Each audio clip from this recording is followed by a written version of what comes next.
Hello, and welcome to the Godplane, Episode 6, A Prison of Knowledge. Rook, Ozum, you two come awake and are in the middle of a battle.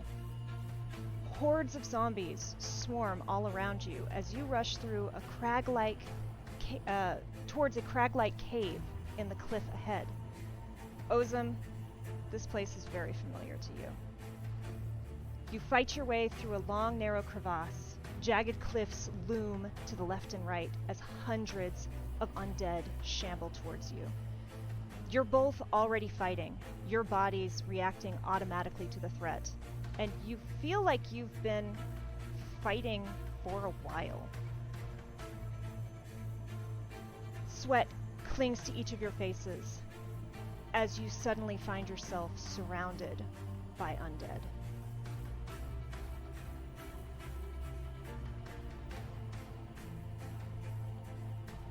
Are there any of those worm or the bug sacks around? There are nothing, but you do realize that it's not just the two of you. There are others fighting with you. But Rook, no sooner do you make this realization than another sound catches your attention over the din, the constant low-level sounds of these undead. Something roars and snarls close behind you, right behind you, and you see a shape lunging over your left shoulder. What do you do? I have my halberd out, spinning to defend myself and everything, and yeah. So I try my best to just like swing hard with my halberd. You spin around and lash out, not with a halberd, but with a scimitar. And even though you swing at this thing, you realize, like, your body stops you, as if it knows something. And a huge, massive Black Panther leaps over your shoulder and onto the clump of zombies in front of you, snarling and ripping them to pieces.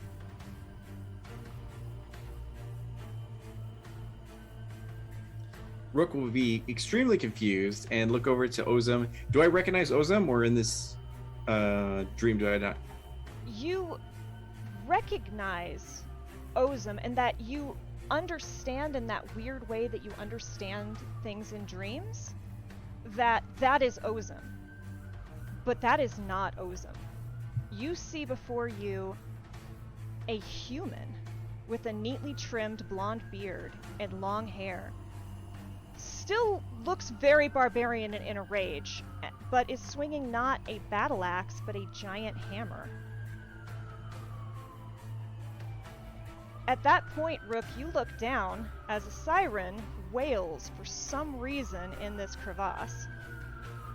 And you realize your hands are not green. They're ashen black. And you hold two scimitars.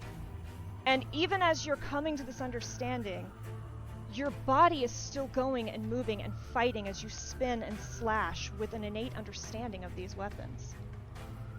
You seem to be leading this small group of people, Rook, and Ozum is protecting the party's rear. 4 figures occupy the space in between you. One is this small halfling with curly brown hair and a bright red shirt that seems to be dashing in and out of the group, stabbing as it goes. To your left and just behind you, Rook, is a dwarf with a hand axe and a shield, wild red beard, who's hacking at this horde and laughing and shouting bolstering comments as he swings away, wearing a helmet with one long horn and one broken horn. And taking up the space in between, shooting over your shoulders and taking out any zombie that seems to be going towards landing a blow, is a human woman with long brown hair and a tail, firing rapidly, incredibly skilled. what is Wolfgar, Brunner, Drizzt, or Drizzt, and Cattery? You are Drizzt. You realize in this moment, and Guinevere is helping you fight your way through this knot of zombies. And fighting just behind you and to your right, Rook, is Vassal. She looks younger and more energetic. Even in this nasty of a fight, she looks younger, and her face is less hard. She's bleeding, with a jagged set of claw marks having ripped down her face. She swings her massive two-handed battle axe, just as the ground under you starts to rumble, in a way that's very familiar to you, Ozum. She shouts, "Hurry! Run!" And she sucks in a breath, and you see her hold her axe and calm herself. And she actually drops out of her rage. And then all of a sudden goes back into it as a pulse of blue-white mist explodes from her, knocking into a shockwave of these zombies 30 feet around you. You watch as many of them stagger, most of them fall dead, and the wound across her face starts to heal. "Run!" And she points ahead towards the crag as this siren just continues to just be relentless in this dream. So I can sort of soul sense that Ozum is this like barbarian. So okay, I'll and do we know Wolfgar and Drizzt like as folk heroes in where the land we come from? They are fairy tales where you are from. They're not real. But here you are, you're them. And Correct. fighting alongside Vassal. Then Has Ozum heard of these fairy tales? You would have. You would have. It's children's stuff. It's this drow who left his homeland and became a hero and fell in love with a human, and it's stuff you would have definitely like. A human raised by a dwarf, and they became these heroes and were brought back from the dead by a god, and it's ridiculous. It's nothing you would have paid much attention to. No, they probably wouldn't have talked about it that much. You're Ozum also was fun. half a foot shorter than you're used to being. He's very upset about this. Yeah. Exceptionally upset about this Yes. sudden change of events. Yes. in middle school, Rook was all about these books and these tales. So Ozum yeah. didn't go to middle school. So Rook will run in this newfound body, like very swift and very nimble, way more nimble than he is normally, and catch up with Ozum as he's like heeding Vassal's advice and like is running, as he like has his like sword up, but like the flat side to like use it as a mirror, and be like are we are you? And then he just like is a loss for words as he's like running. Ozum just kind of gives it like a is the ledge still there? The ledge is there, but because you, instead of going along the ledge, this party has clearly gone into the gorge, it's a solid can't. 50 feet above you. That sucks. Okay. And I'll just be like, wait. If we're them and that's Vassal, that means that they must have failed in doing what we're trying to do. As like this like idea dawns on him, and then looks to Ozum, and it's like if they couldn't do it, what chance do we have? As he's like just freaking out. Who's they? Who are you talking about? Drizzt and Wolfgar, obviously, as I like point to his giant rippling muscles and like hair and everything, and he goes like that they're folk heroes, they're fairy tales, and it's real, and as he continues to sprint. I have no idea what you're talking about. He's like, okay, if we get back, I'll tell you all about them. It's like really good. There's multiple And books. As soon as you try to start fanboying, you hear this horrible sound, this deep rumbling, overlaid perfectly with a high-pitched scream. There's a giant spider coming, by the way. Behind you, a huge 30-foot tarantula-looking creature with long hands tucked in close, and one antenna with what looks to be the rib cage of a human hanging upside down from it, screaming in time with its roars, comes charging towards you. We should keep running. Those hands. You watch it scoop a group of zombies into its mouth, and you hear the crunch of them popping rather like grapes as it and keeps coming. Rook will absolutely just keep running as near Ozum. As they're just trying to get away from this beast. Vasal takes up the rear. You all run towards this cavern. You rush inside, I assume one by one. Vasal, she went, hurry, hurry. Canterbury is panting and touches your arm, Rook, before she ducks in. And as you're familiar with Ozum, as soon as you just get inside, the entire cavern shakes as this huge, massive spider slams into it. And you see the light in here go dark as a huge hand reaches in and grabs at you. Rook, make me a dexterity saving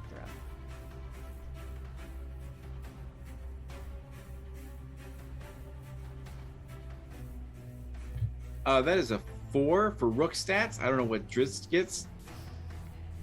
It grabs for you, and just as it's about to get you, Guinevere, the huge Black Panther, throws herself in front of you, and you watch the huge hand close around and grapple your partner. It starts to drag her back. Ozum's gonna take a swing at the hand again. Make me a swing. You're a barbarian, so it's pretty. Ooh, 18. 18.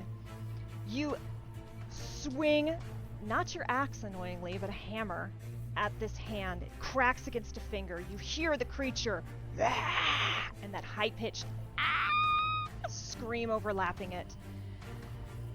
And Vasal grabs your arm. Woof, no, stop. We have to keep going. And she turns and points towards the back of the cave where you know that mist portal waits for you.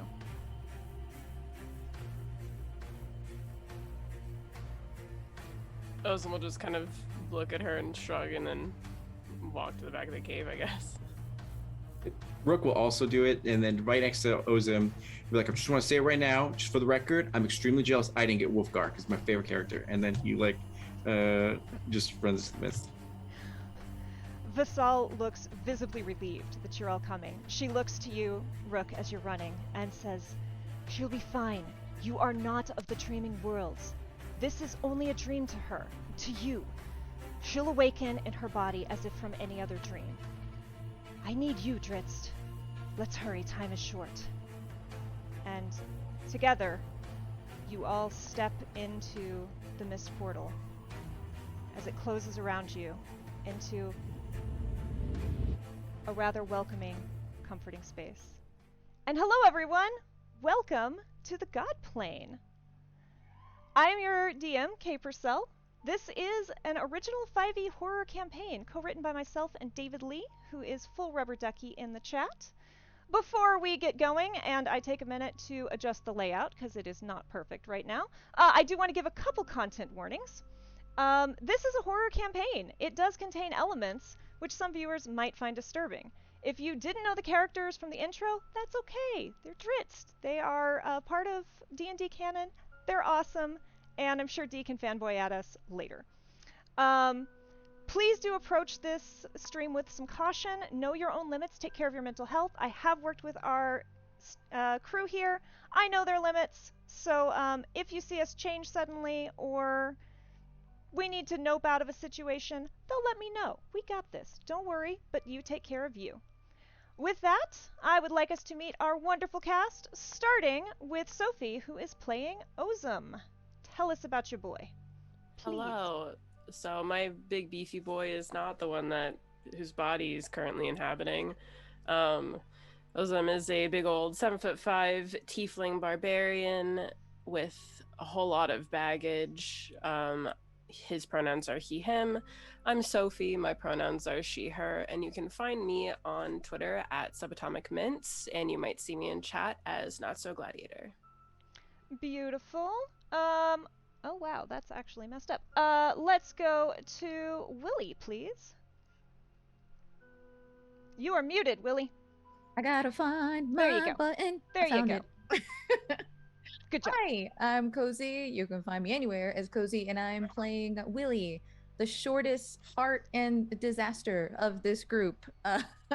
She is a gnome, she is a bard, she is an artificer, and she's just trying to keep her intestines on the inside. It's been a while, but it's like riding a bike. Let's go. Wonderful. D'Angelo. Hey everyone, my name is D'Angelo Murillo, and I'm a tabletop RPG performer. I'm a writer and a game designer and everything. And yeah, my character is Rook, who is all about just trying to defend his community, but trying to also deal with his past and his regrets and everything like that. And he's a pretty cool orc paladin, Oath of the Ancient, so it's super dope. And finally, Jen. Hi, I'm Jen. I do stuff, so I'm here. You can find me on Twitter at Jen Geeky, or I'm on other socials as Jen Mac the Geeky Writer. And I play Nabi, who is a human monk who just wants all of the knowledge. This should be, given the title of this episode, a rather interesting episode for her, I should think. Beautiful. I would like to give a shout out and a thank you to Gaming Trend and to Bardly.io for providing the music that you hear on stream, and to Ghost Stories, whose music is playing now and is also what you hear on our BRB screens. They are wonderful. We thank you. We would also like to thank our mods, Kato, Dane, David, and Emily. We can't do this without you. You are wonderful. Thank you, thank you, thank you. We are still looking for sponsors. If you'd like to sponsor the stream, please reach out. We have a tip link for our amazing cast. 100% of all tips goes to these beautiful people right here. And I'd like to give an extra special thank you to all of our tippers. If you cannot afford to tip, please do not feel pressured to do so. We appreciate your being here. Thank you for all the retweets, for all of the fan theories, for watching, for hanging out. It really helps us. It energizes us. It means a lot. Thank you. As I said before, I'm your DM, Kay Purcell. My pronouns are she, her. You can find me on Twitter at KDamnFear. It's usually the best place to find me. Shout out again to David Lee, Full Rubber Ducky, who's hanging out in chat and helped me put all of this together. And with that, I think we're ready to get back into our game. So, our party, in their quest to cross the Godplane, came across what appears to be a small farmhouse in the mists. They were conscripted? We'll say conscripted, to do some chores for Drixala, a not quite elven woman who transformed into a ghostly specter upon learning that Vassal, the dream magic barbarian, who you saw briefly in that flashback, was not with the party.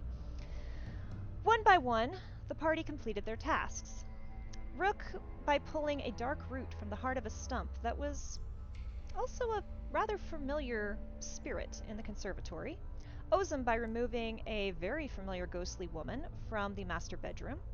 Willie reconnected through a strange communication device with one of her good friends and fixed the furnace. That was a totally happy ending. Wasn't anything sad there. Meanwhile, Nabi collected some books. She read them, so that was cool. Exhausted, you all settled into rest in the dilapidated bedroom, which had a magical protective seal. But not before you heard some slow footsteps and dragging chains in the hallway as you closed the door. The magic activated, and after a surprisingly peaceful rest, you all come awake, and you are thirsty. So, a little bit of really quick housekeeping before we go. Willie, you had a couple infusions that we wanted to check on. You currently had infusions on Ozem and Rook's armor. That is true. And we wanted to ask the question of both Ozum and Rook. Would you prefer, do you want to be harder to hit, or do you want to be stronger? Harder to hit for me. Harder to hit for you? Stronger. Stronger? Okay. So, Cozy, do you still have that pinned, or would you like me to read some stuff off for you? You know, I love those dulcet tones. Read it off to me. I will read it off. All right. So, Ozum, your armor, such as it were, is now infused, is now the armor of magical strength, thanks to your little gnome friend. This armor has 6 charges. The wearer can expend the armor's charge in the following ways. When you make a strength check or saving throw, you can expend 1 charge to add a bonus to the roll equal to your intelligence modifier. If you are knocked prone, you can use your reaction to expend 1 charge to avoid being knocked prone. And the armor regains 1d6 expended charge each day at dawn, and I am going to drop this into the Discord for you. I was about to ask. Thank you very much. And then, Rook, your armor is now the armor of enhanced defense. Creature gains a +1 bonus to AC while wearing this armor. And that's it. Simple. Direct. But you get +1 AC. Not that I think it is going to be an issue in this particular setting, but it does require attunement, so you both have 1 attunement slot filled for this. And that will remain until Willie decides otherwise. So be nice to your local gnome. Ruling with a noodly fist. Oh, funny you should say that. Oh no.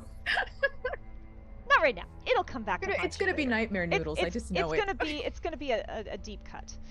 So you all wake up. Is there anything you would like to discuss before we get to the business of camp stuff? We are going to.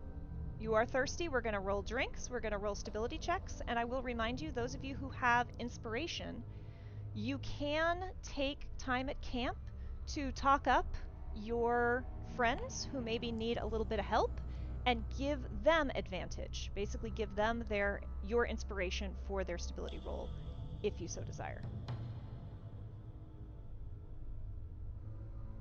Wasn't Rook like hurting in the stability? Was it Rook that was hurting? Rook has lost like 3 points of stability. He had a rough time of it. Gonna use my inspiration to give Rook a little bit of a pep talk and kind of chill with him to help him with that. Look, I gotta ask. I gotta know what's a Nabi pep talk like. I have to know. It's tough love for sure. Do better than you're currently doing. Yeah, like it's okay if you die, at least you know you tried your best. Rook will be using a whetstone to like try to sharpen his like halberd. Be like, yeah, I guess that's true, and then just like kind of continues. And then she does like a hesitant, like just like a pat on the shoulder, like very awkwardly, and then like goes about her business. Beautiful. Willie just watches this exchange and looks at Nabi. Were you furniture yesterday? What was that?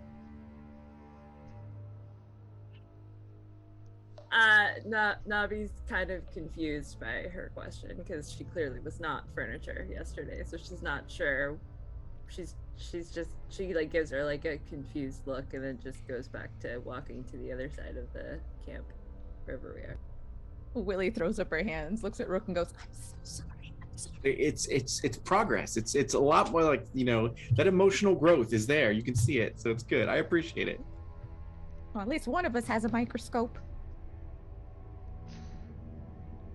And Rook, you did awake from that very clear dream. It is still very much in your mind, charging through that gorge. And he'll look over to Ozum to see what Ozum's doing. Ozum's sitting there picking at his nails, like he's completely unfazed by it. This would be like, so how was it being Wolfgar? Was it pretty cool? I have no idea who that is. You have no. Oh my god! And then he'll like reach to his backpack and find like a scroll of like fairy tales essentially. Do I hear this? Okay, when she, Are you when, being sneaky, Rook? Are you? No, are not you- at all. I'm being obnoxious. Okay. Yeah. I'm sorry. Did you just say who I think you said? Wolfgar, yes. And then he goes like, and Brunner, and Canterbury, and Dritz, and Guinevere, and And you get like the most emotion you've ever seen from Navi this entire time. And Willie, Ozum looks you know lost. this too. This was the coolest thing when you were a kid. Like, the player may not know this, but Willie definitely. This is the coolest Especially as a fairy writer. tale. Yeah. Well, while she's listening to everybody talk, she goes like, "Oh, that good lucid stuff, huh?" Sits down on the story time carpet, He's like- folds her legs and goes, "All right." And then what happened? It's like, well, we were like fighting, and there was a giant like spider. I was Dritz, which was wild. Also, gotta What? confirm, he definitely has a big peepee. And then it was we like it was crazy. Vasal was there, and like all this wild stuff. So like it was pretty dope. Like honestly, it was pretty cool. But I'm kind of also concerned because if that was real, because like it would be a dream if only I had it, but Ozum was there and Ozum remembers, so like maybe it's a fragment of a memory or something like that. And Are you saying that they were champions? I guess, as he looks over to Ozum to confirm, and They weren't good ones, that's for sure. yeah, they apparently Don't you like, dare. lost. That's what I was saying. Like if they failed, then what, like how are like, and then he just like doesn't finish that sentence. Willie takes the silence to go. So, my takeaway here is that we're still up in the air on the length and breadth of the peepee. it was pretty wild. So like, and then he'll like get up and get all his gear and everything like that. And he goes like, but let's assume that like they lived and survived and they just couldn't complete it for whatever reason, because there's no way they would fall to a giant spider or anything weird. Like they're infallible heroes. Did you say a giant spider? A giant spider, correct? It was that giant spider. Also, when did you have time to look down his pants? I was carrying. I could feel it. It was one side was loose and the other side was tight. So like it was like that's how. And then he goes, "But what about you? Like you were Wolfgar. Didn't you feel This your means nothing to me. And no, I was a human. I know that what I was packing as a human was far less than what I have now. Wolfgar's always impressive. All right. No, this man was completely unimpressive. Being in that skin felt terrible. I also have, as he reaches deeper into his backpack, erotic fanfic as well. And then he goes like, "So if you want to check this out, it's good stuff." As he, Navi wanna reaches check that over. Willie just rushes up and tries to grab it first. What did I wake up to? Okay. Where Let's am share I? it. We'll share it. Here. Share Okay. it. And she looks at Ozum and goes, "We've been in a nightmare house chasing after It was a nightmare rhetorical things." question. Well, I want to answer. Rhetorical question. Let's just read Look, through she the scroll, turns- Willie. Let's just read through the scroll. Fan fiction? I mean, why not? It's just indie novelists. What is fan fiction? I mean, we're all fans of this classic tale. Some people want to have the story keep on going. into I have never spicy heard directions. of this classic tale. Oh, that's because you don't like to have fun. I'm still very confused by that. How did you grow up in this universe and not hear the story? That's a story for another time. Okay. The way I was raised is not quite early morning discussion appropriate, I would say. All right, whatever. And Navi just goes into the scroll and starts reading. You know what I bet you'd like? You're not into this namby-pamby human hero stuff, Ozum. You like the grim dark, the horror and stuff. I bet if you were my age back when I was a kid, you'd be totally freaked out by the boogeyman stuff that we used to tell. I was one of the boogeymen that mothers told their children about. She leans in, goes, doubt. I highly doubt that you would measure up against the butcher of Betzazel. I mean, that's like the height. Don't tell me you haven't heard of them. Are the chains still rattling outside the door? You haven't heard anything, but also you know this place is still magically sealed. Like, you can look up and that thing is still shimmering. So, Oh, okay. Right. okay for a bit. Willie looks around, waiting for people to back her up. Eh? Abby's lost in the scroll. Oh. Well, believe you me, that general was scary. And then Rook will just be like by Ozem as Ozem's like getting ready for the day, and just be like, "All right, Ozem's so already ready. He's just sitting there.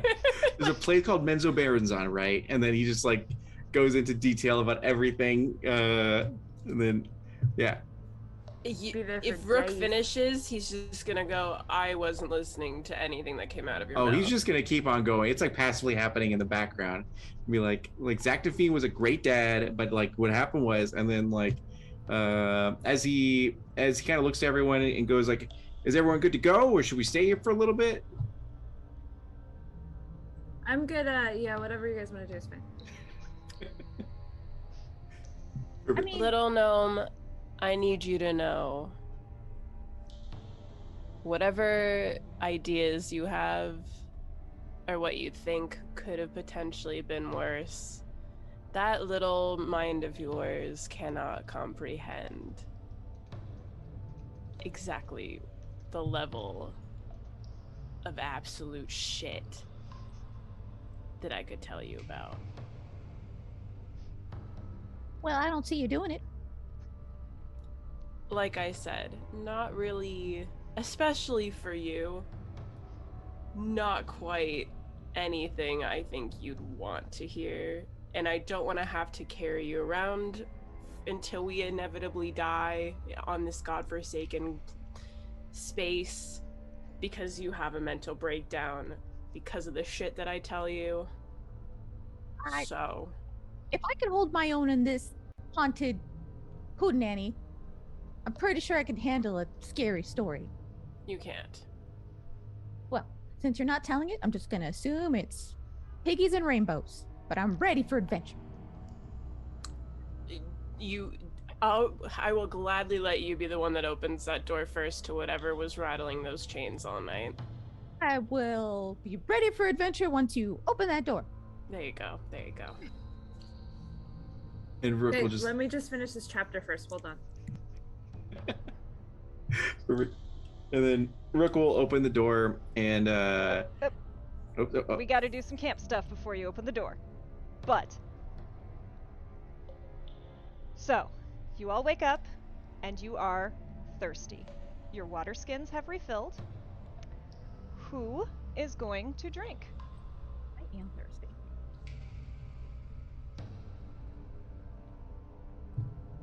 Willie looks at Rook and goes, "What's it taste like?" So I need everyone to roll me a d20. Alrighty. And remember, those of you who had something to eat or drink, when Drixala offered, you roll with advantage. Those of you who ate and drank, don't have to. Oh, actually, no. Roll me a d20, even if you roll me with advantage if you ate and drank. And if you either anything else, just roll. I can verb. I only have to talk for this stream. It's cool. I got a 19. 19? 11, and it'll be Okay. like watermelon as he looks at Willie. So She starts Actually- just glugging her skin. as you start drinking, the water is spicy, and it's Oh. like you're drinking like a hot pepper. Like it burns your lips and your throat as it goes down. Have you had tahine on watermelon? That's kind of how it's like. Oh, my skin is awful. Give me yours. Takes a drink. Oh, that's even worse. Nabi, the water tastes terrible, but You're fine. You power through it. You tap into something calming inside of you. And you have another darn inspiration. I got a 16, by the way. You got a 16. Same happens for you. Ozum is unfazed. Rook, you got an 11. Did you roll with advantage? Because Nabi gave you a pep talk. Oh, okay. That's a 4, so I'll take the 11. You take the 11. So your thirst is quenched, but you don't regain that level of stability. Actually, you know what? You were fanboying over Dritz. I'm gonna take one away. You've gained. You were so inspired by that. The power of the fandom. That was straight up. That was so much like in character player excitement that no, I gotta give it to you. I gotta. Oh, I wasn't kidding. I like all middle school. Like I got grounded from video games for a whole like session for bad grades, and then picked a fantasy book. That's what got me into fantasy. Was R.A. Salvatore. And So Kato good. fan fiction is definitely a pep talk. What did Willie roll? She's a twinsy, so she got 4. She got 4. You, much like the player, get this water about halfway down, and it burns. It's too spicy. You gag it up. It's terrible. And you lose 1 level of stability. So you have a tick of something. Did you roll? You roll a d20 and then you add either your constitution or your wisdom modifier. Does that knock anyone up significantly? Then that would be an 8. Doesn't really say. Okay, yeah, you don't take that. You are fine then. The water tastes terrible. You managed to get it down, but it's just not good. But you don't lose a level of stability. D, did your con or your wisdom push you up over a 15? I had an 11, and then +5 would make it 16. Yeah. Okay, so the water tastes bad, but you actually heal another level of stability. So I have 1 stability? I'll give you 2. So you have 1 level of stability, so you have whatever your flavor is. Whatever, if it's an ache in your bones, if it's an obsession that's kind of rolling in your mind, like this dread fear.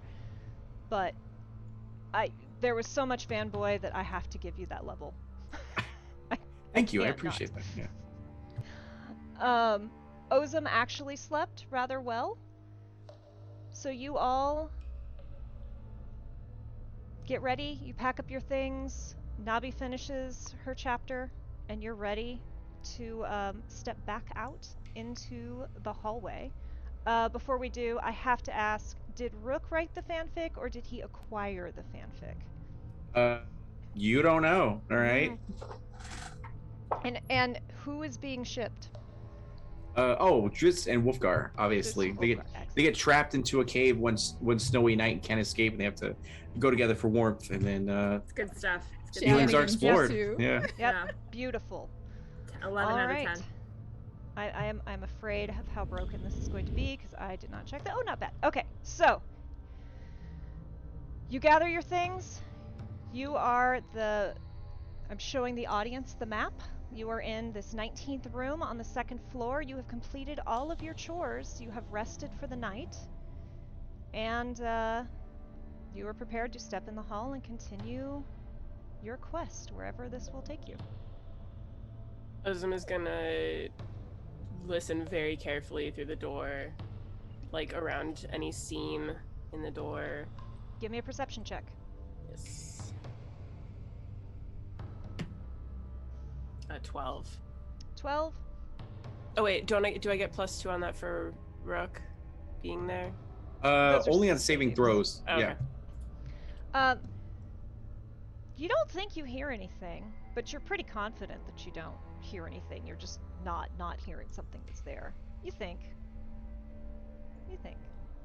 Rook will be like, so do we want to go up to the 3rd floor, or do we want to check some of these rooms? Also, the closet was kind of weird.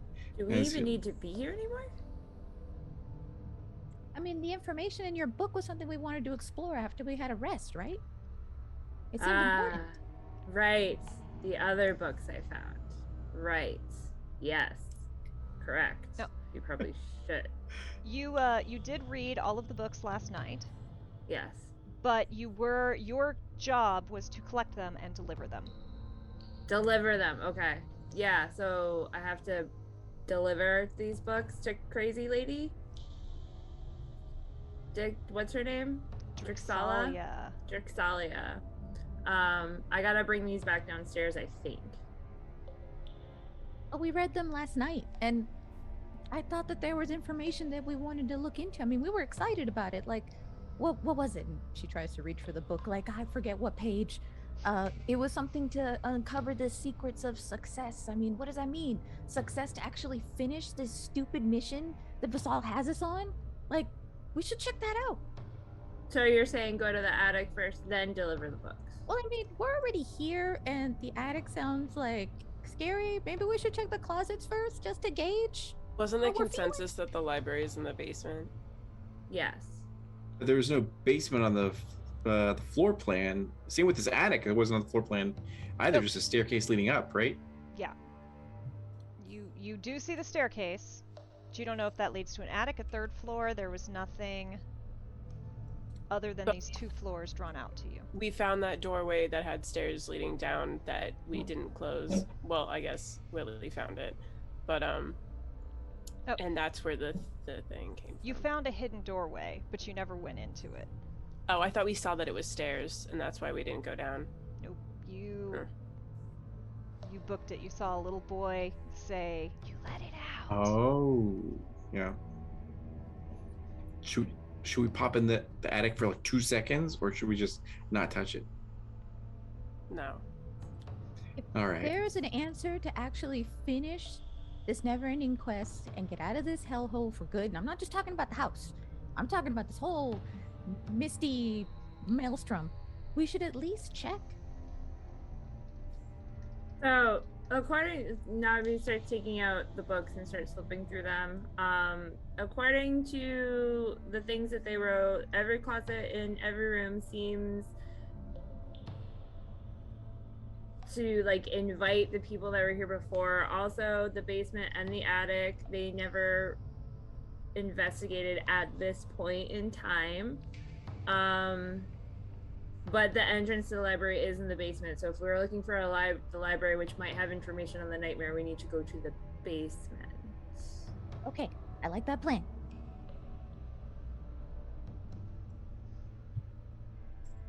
All right. And Spooky, this place scary, secret place. So should we drop these off to Drixalia after? Like, should I hold on to these while we're investigating? Yes. Yeah, let's find the basement, I guess. The last thing we want is to figure out that all these spooky who-what's-its can pick up stuff and we lose the book. So I would hold on to it. Okay, sounds good to me. And All right, let's go. Willie, touch nothing. Touch nothing. Don't look about. Don't look. Don't think about it. Don't touch it. Just don't. Do not. What if I say something? You guys want to know what it is, right? I Don't can say touch it. Do not touch it. All right, all right, all right. And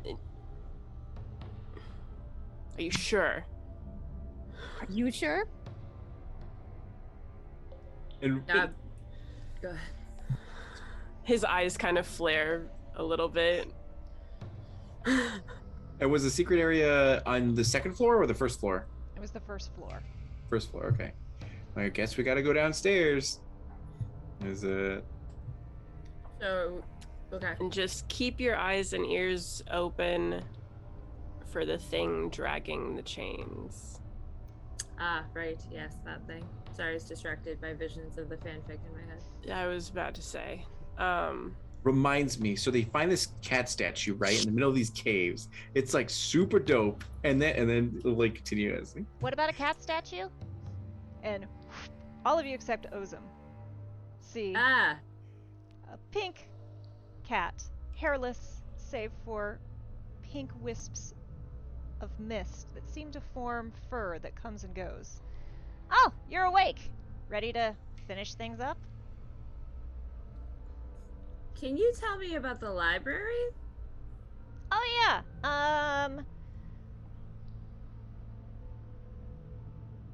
I don't know where she moved it. She's real mad at someone. And so she moved it. Moved it? Yeah. So Oh, now it's the attic. not in the basement. Oh. Yeah, basement seems right. Yeah, it was the basement. I haven't been here in a while. I don't like this place. That makes two of us. So, do you think that the library is still in the basement, or are you saying she moved it from the basement? Well, it used to be on the first floor. Well, it was kind of the first and the second floor. It's a really big library. So yeah, I think she moved to the basement to keep, you know, him away. Who's him? So his name's Tazik. He's a dreamer too. Like one of us? Yeah. Oh. Tell the Why would cat you- I say hello. Ozum says hello. Cat says hi back. I like her. So, I know you're lying to me, but thank you anyways. Annie interrupts me. Yeah, I So, know, right?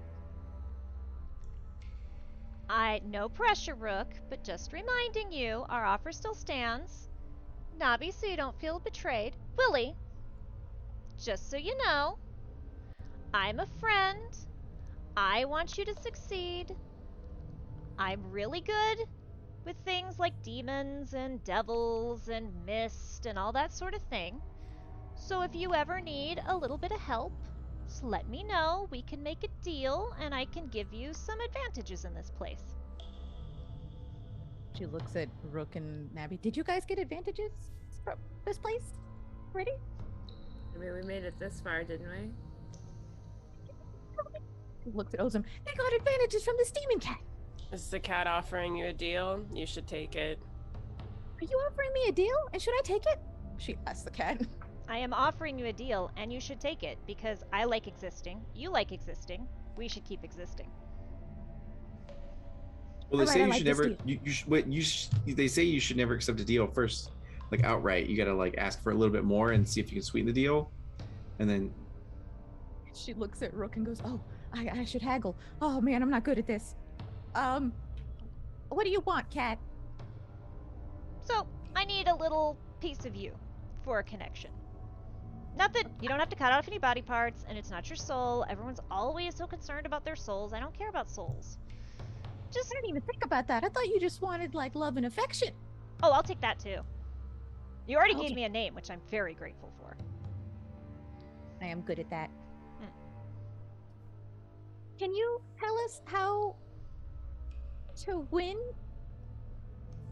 You gotta kill a nightmare. Sucks because it's killed enough people and harvested enough souls and been here long enough that it's kind of almost a god itself. Might be a god. Not sure.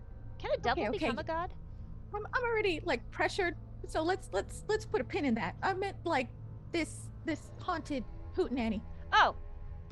I mean, well, Drixalia's never done this before. She's always been uptight and high-strung, but she's never gone like, "Ooh."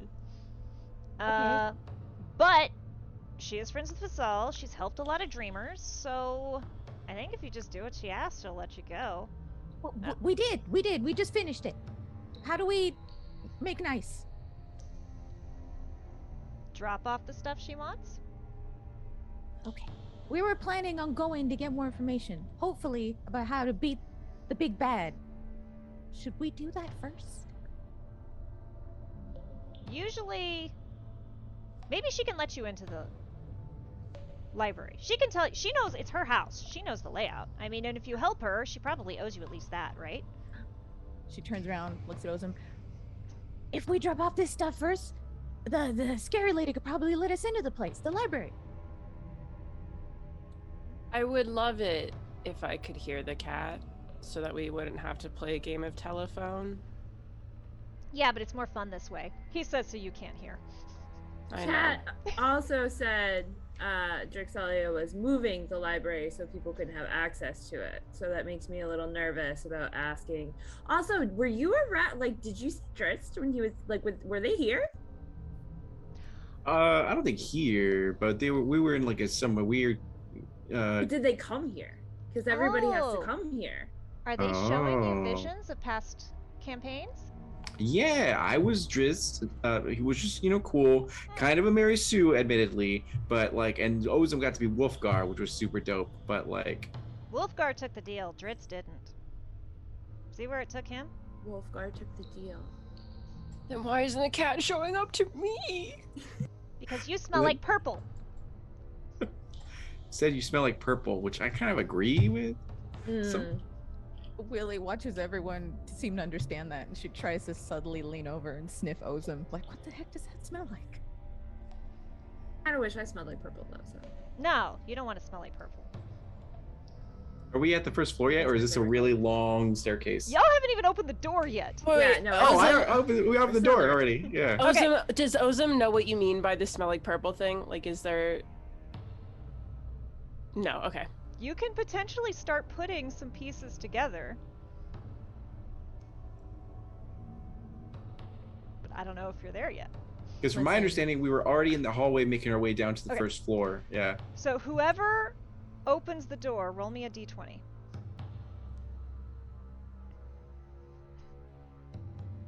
16. 16.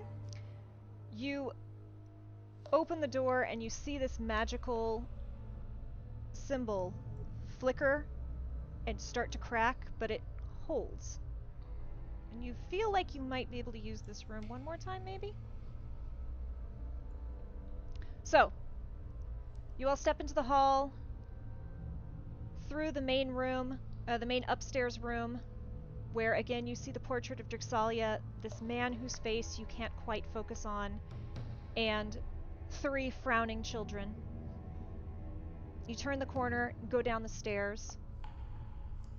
As you descend, it's not any strange thing to you, Ozum, because you saw it happen, but to everyone else, you see a hole, an empty spot on the wall, and then a broken portrait laying on the ground. Portrait laying on the ground, frame broken, as if it had fallen out of that spot. And you're on the first floor. Do you go straight to the main room? What do you... Rook will turn to Willie and Nabi and be like, I'm calling now. The attic's probably at the basement. Just going to say it because this house is super weird. As he'll head over to the secret area. Well, the books reference both the attic and the basement. Oh, speaking of that, was Taznik or Tazik in the books you read? Let me. And she like takes her books out again and she starts flipping through. Control F. Yeah. Right. And I don't have names. They're not signed. They're just, unless they are, and I just don't have that info. I'm trying to Oh remember. yeah. Nope, right here. I found something. This is, we lost 2 heroes to the closets for a time. The rogue and the gladiator, they have returned, but have been tight-lipped about their experiences. The paladin's eyes flicker to me when she thinks I'm unaware, and even the warlock watches me while the rest sleep. I can hear their whispering, I will not be betrayed. Blah, blah, blah, blah, blah, dreaming god, blah, blah, blah. No, she cannot know what I know, cannot have lived my trials. No, all she knows of me are falsehoods. The cat returns more seldomly, but even it too will genuflect when Tazik the greatest is crowned hero of all the realms. That's good writing. It's really not. I mean, tight-lipped was a good insert. I thought that was great. And then I put that book away and I start flipping through the other book. But I don't see any names specifically. And then she puts takes out the 3rd book, puts the 2nd book away. Yep, that's the only mention of Tazik. All right, well, he was supposed to become a hero of the realms, and now we're supposed to Apparently, fear him? Apparently. Do you think the cat knows more than it's saying? Mr. Fluffy Bottom, do you know? Fuzzy bottom. Well, I would say I know more than I'm saying. What are you asking? You mentioned Tazik, right? Was he Is he cool, or is he the thing dragging the chains? Oh no, he's not the thing dragging the chains. Tazik's just a dreamer like you, and he was cool for a while. Hmm.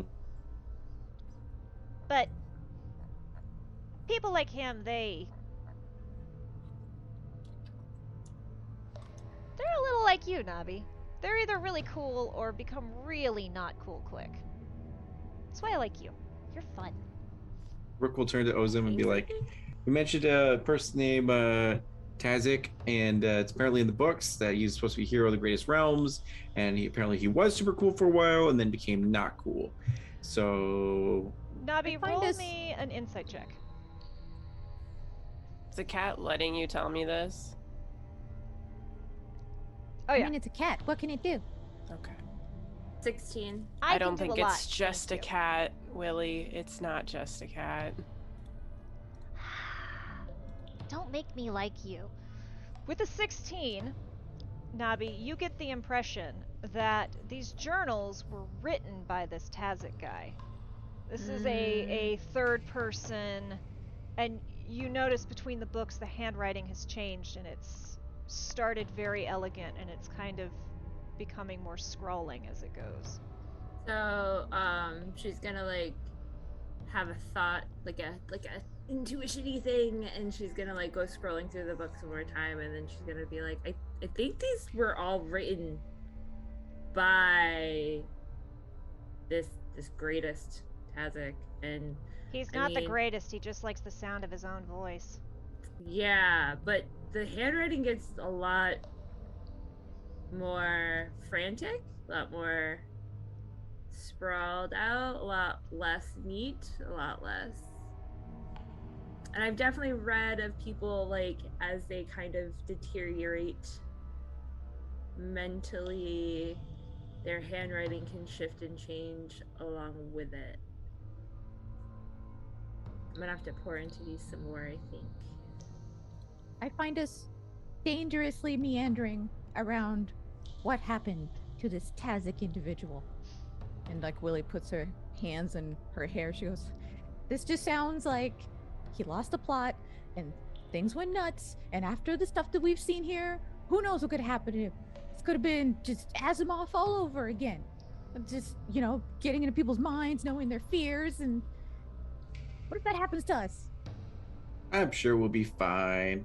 As Rook will walk down the hallway, checking Ghost Boys. Ozim smiles to himself as Willie talks about getting into people's minds and knowing their fears. Alright, so. Sorry, I'm making sure I know what we're doing. Is the plan to go look at the hidden room, or is the plan to go. Yeah, the hidden room where the Ghost Boy appeared Okay. that we didn't go to. Yeah. So, you walk past the ballroom, turn the corner, and kind of between the wall where 2 is and where the 1 is, there's this small doorway that Willie found a hidden way to open. It was a hidden door. Now it's not so hidden.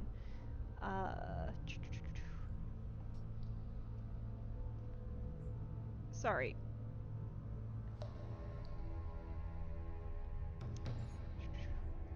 You step up to it and peek inside, and what you see is just what looks like it was once a small study. Very small stone walls, which is very strange because the walls aren't stone around you. But this is a small stone study with a narrow desk in the back, a large sitting chair in one corner next to a hearth.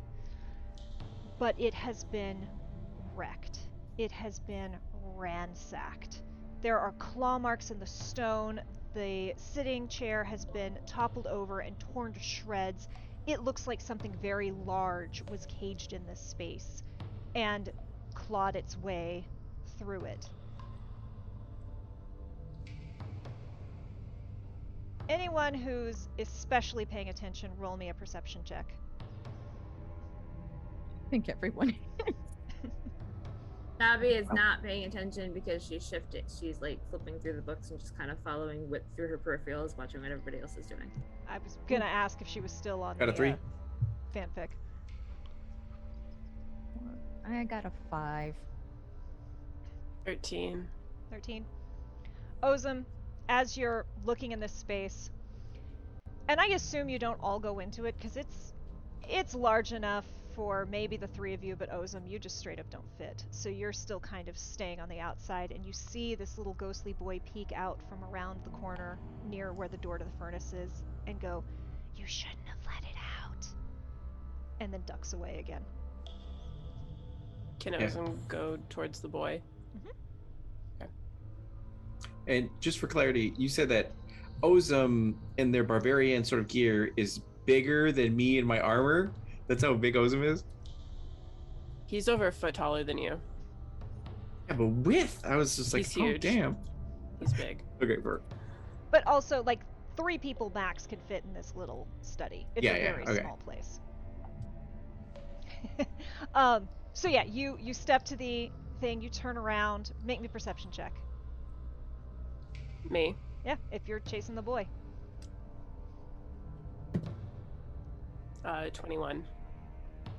You look, and you don't hear, or you don't see the boy, but you hear a little childlike gleeful laugh, but then you hear another creaking of floorboards, and a kind of thump of a heavy foot, and then a thump of a heavy foot, and the dragging of chains, slowly, distantly.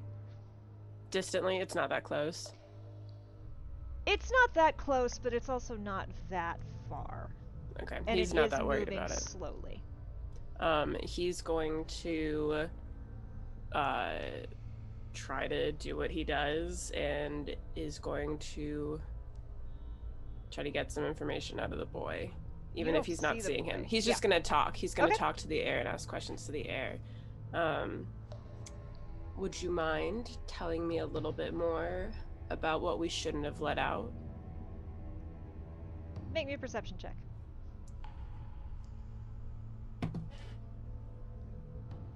16. You don't hear anything other than another thump, thump of heavy footfalls and dragging chains. We can play a game if you want. And if we play a game, will you tell me a little bit more about what we let out? Perception check. Perception or persuasion? Perception. 22. You hear another little giggle at that. And then thump, thump, thump, starting to move faster.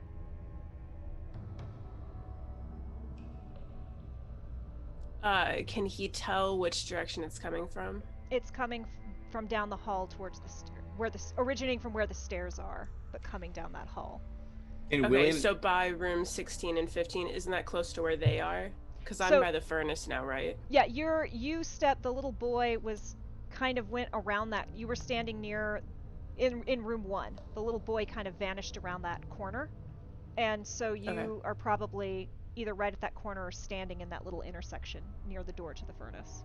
But yes, you don't Okay, see and- anything, but you hear something.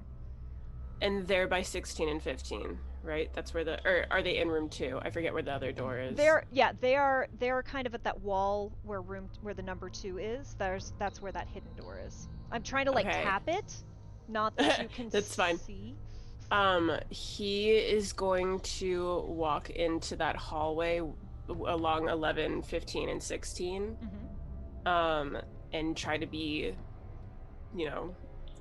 kind of slide his way to get a look without fully peeking around to where the stairs are, to see, Give me one more perception. 20, not nat. 20, not nat.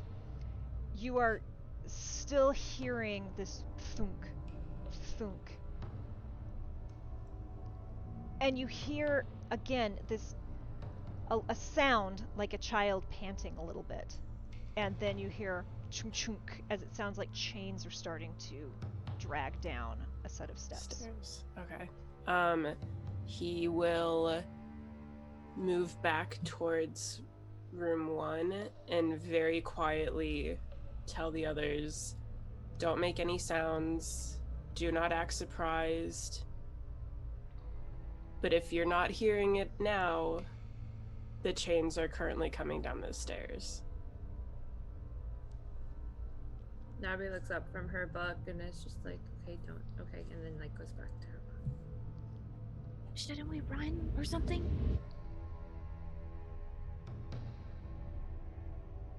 I mean, you could drop all the stuff we've collected on the table right now and we can try to rope that woman into this. I mean, this is kind of her house. I think the odds are good if she's here. I already turned my stuff in, so up to you. Willie rifles through her stuff and she's like, okay. The only thing I you all have think left to drop off Is is the books. That I am So- currently flipping through. Yes, you might want to read a little bit faster. Oh, what? And the chain monster is coming towards us, right? It's And it would probably be good to have the woman whose house this is be here for that. Okay, let me just On the scribble table, some put the book on notes. the table. She's just like frantically tries to memorize stuff.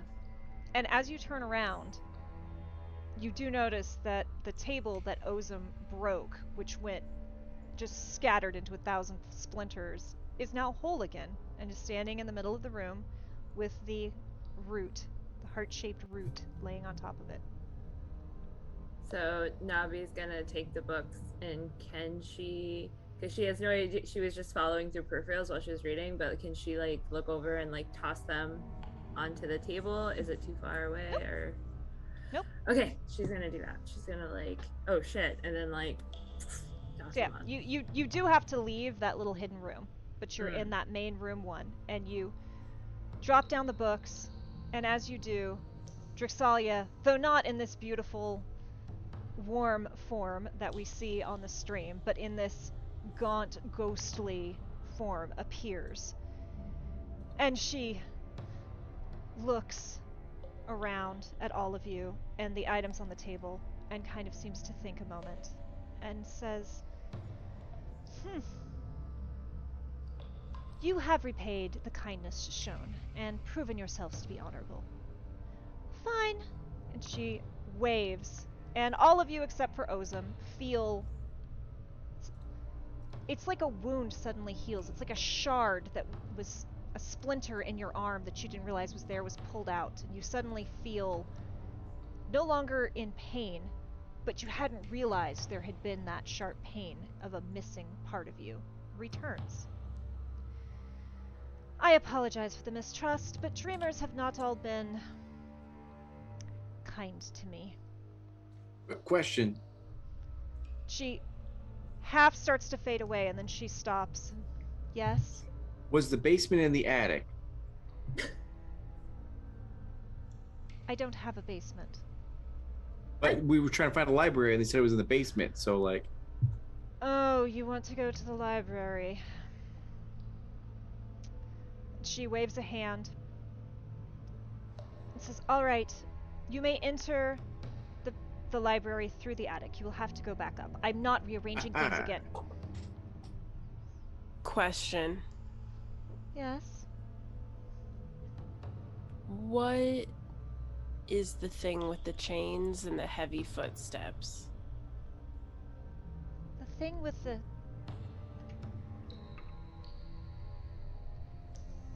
She just looks at you confused. Lily Does he steps still up. hear it? No, Ozan puts his hand down to keep you from talking. Like, She rolled a nat 1 on her perception, so no, she does not hear it. does Ozan still hear it? Oh, roll me a perception. I was about to say, we'll check to see if he can still hear it. Another 20 not net.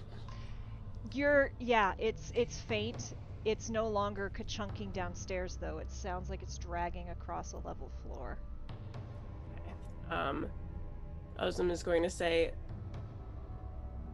while we were completing our tasks, a room was found and left open, and one of the children informed us that we let something out. One of the and her eyes, she pauses you, and her eyes flash a moment. And then she looks up and goes, Tobias! Tobias! Stop that right now! And all at once, the sound stops, and you see that little ghost boy appear. And he goes, Mom! Go to your room, Tobias. Go. Stop it. That's not funny.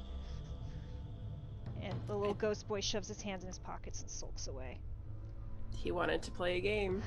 Apologies. He takes after his father.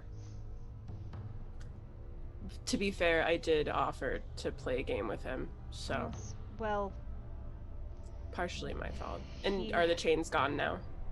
oh yeah. Okay. Sick. Love that. Ozum didn't have his hand on your mouth, by the way, Willie. He just kind of put his hand down to be like, shh, don't. Just stay out of it. I figured she's so short. Him putting his hand down is just putting it on her head. Right? No. He probably has to wasn't gonna stoop touch to you. even get there. Yeah, It's a he wasn't gonna Constitution touch you. He just wanted to be like, no. Let him take care of this. Okay. Thank you. I'm sorry for riling him up a little bit. That was not your doing. That's just what he... And she stops suddenly and she looks at you, Nabi. She says, make sure you know yourself and what you value before you go down there. You might not like the dark mirror that awaits you. I knew I had reason to be suspicious. And then she's gone. Just fades away. Don't be suspicious. Suspicious of what? What does that mean?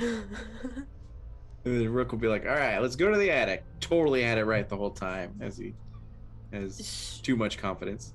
If can Ozum be like, oh wait, one more question. I'm so sorry.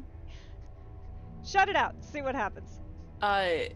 Is there anything else in the house that we need to worry about at this point, or are we okay to meander and go to the library? Roll me a persuasion check. 24. 24.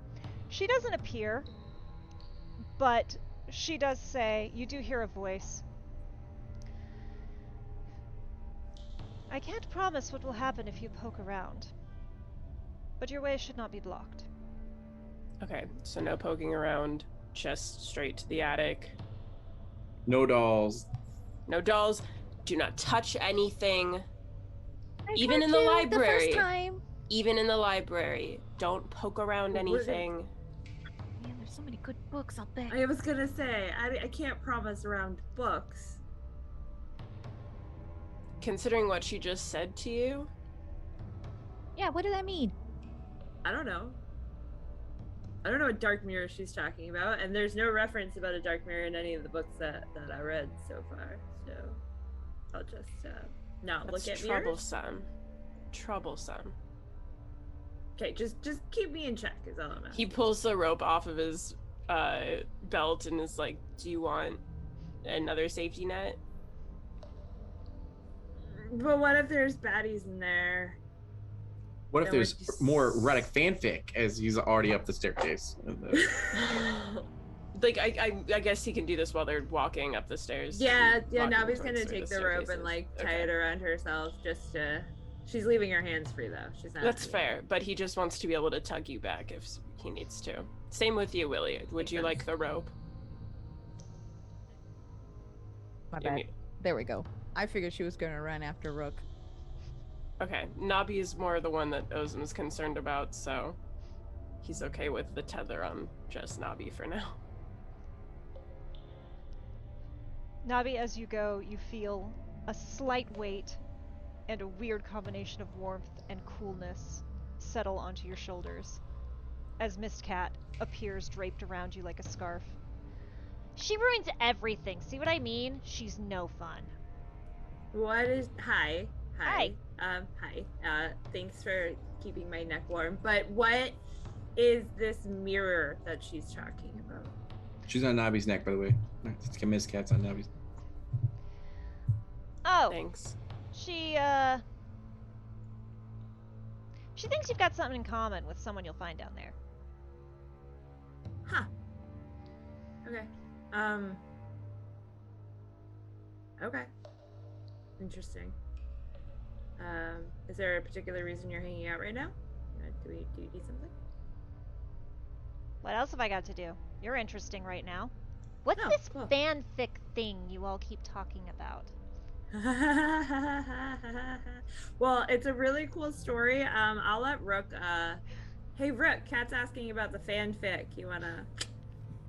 Good to know I'm not the only one that doesn't have any idea what you're all going on about. Have you heard of boy love? And then he'll like head over to the door and like open it up as the looks back to the cat.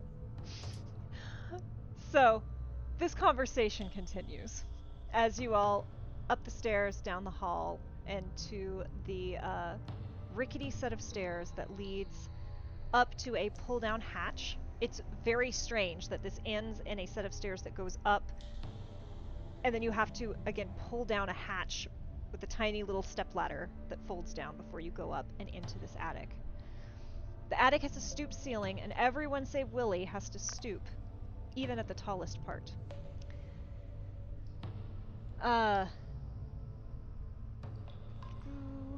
There is a door on the west wall that looks like it's been damaged. It looks as if someone has tried to, like, pry a door open out of the frame, but the door is currently open.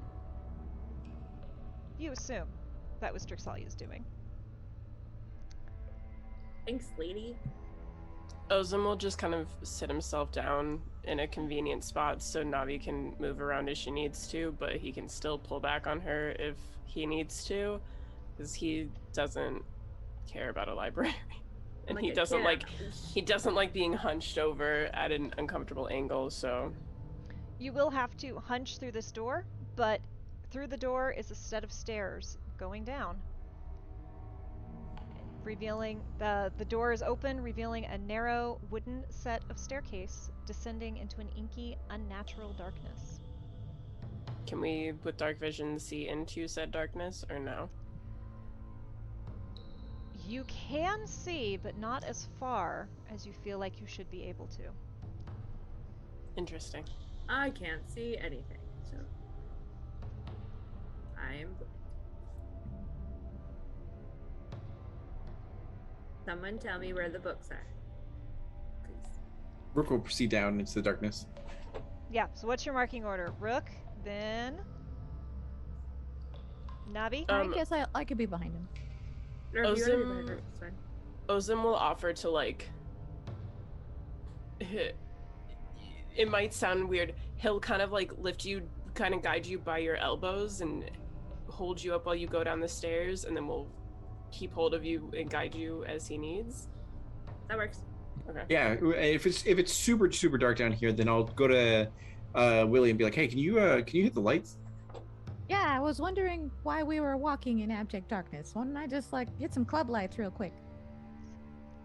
And yeah, so he'll stay near Nabi because like on Nabi's neck is the Miss Cat, and then like he'll also be looking Ozum in the eyes because he kind of wants Ozum to be into like this topic of like fanfic and like all this sort of stuff and everything. Oh, he's converting Ozum, huh? Ozum's eyes flare red in a menacing way. In today's media, there's just too much machismo, so this brings us to a more sensitive, a more tender, a more real like situation. There's like genuine, emotions are going on, which you don't really see as he like continues to go downstairs. His eyes turn fully black. Oh, what have I started? As you descend into the pitched murk, the timbre of your boots upon the stairs changes, until before you, in the darkness, a wall blocks your path. It seems to be made of wood, but there's no obvious method of bypass or opening it. Are we stopping? Willie's lights go to the wall and just sort of bounce up and down to the beat. It looks like a dead end. Rook will fish for a door handle and see if he can find one to like open up. Roll me an investigation check. Oh boy. It's a +0, but got a 14. 14. You feel around some more. Try over here. Nothing seems to be like catching your attention. Then all of a sudden, it slides open as if of its own will. But you can take credit if you want to. And before you, the staircase widens and curves. Down, down, and down the now spiraling staircase goes. And after what seems like multiple stories of descent, you see, beyond Willie's club lights, a very, very faint yellow light piercing the darkness far away. Anything you all would like to I see discuss or something. do as you go down? Is there nothing else beyond this light in our general surroundings?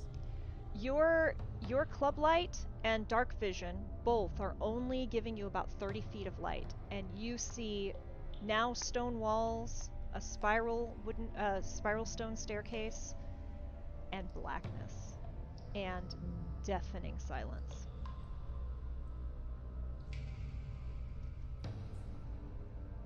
Well, I guess there's no way to go but down. Rook will continue to proceed. Yeah. Yeah. While still engaged in full conversation. You descend further and further until eventually the light brightens enough, and before you opens a massive library. And that's where we're going to take our break.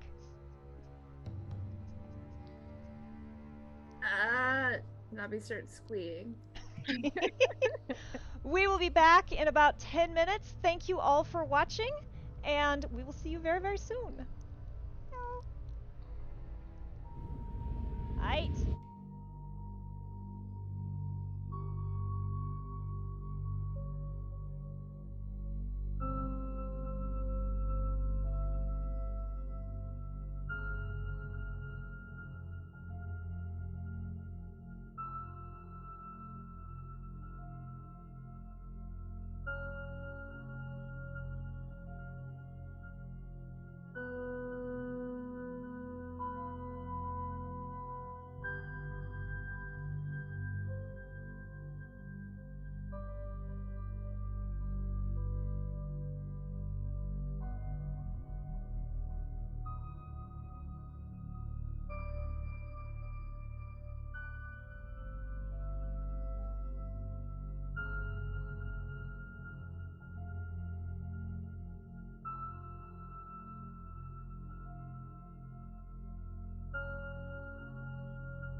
And we are back! So, the party has finished all of Drixalia's chores and made their way down a very, very long set of stairways before entering a massive library. The stacks are at least 2 stories high, with wheeled ladders scattered throughout the shelves. The library has an almost church-like quality, with a vaulted ceiling and large stained glass windows. The light that shines in from outside the windows is almost like a sun, but the stained glass in the windows do not break its hue, and the sunlight seems to radiate into the library from every direction all at once. At the base of the staircase, a shelf of books bars your way. However, after a moment, the book stack slides away with a whisper, revealing a path forward as it settles into a nook with a notable thunk. Before you is a space, 40 feet by 40 feet, cornered off by bookshelves. At the head of this room, as much as this area can be called a room, is an archway constructed out of twisted wrought iron. There are other bits of iron cruelly hammered and welded in. It's shaped like, well, anyone trained in Arcana or anyone who just is a wisdom seeker, give me an Arcana or an intelligence roll. Okay, single brain cell. Let's go.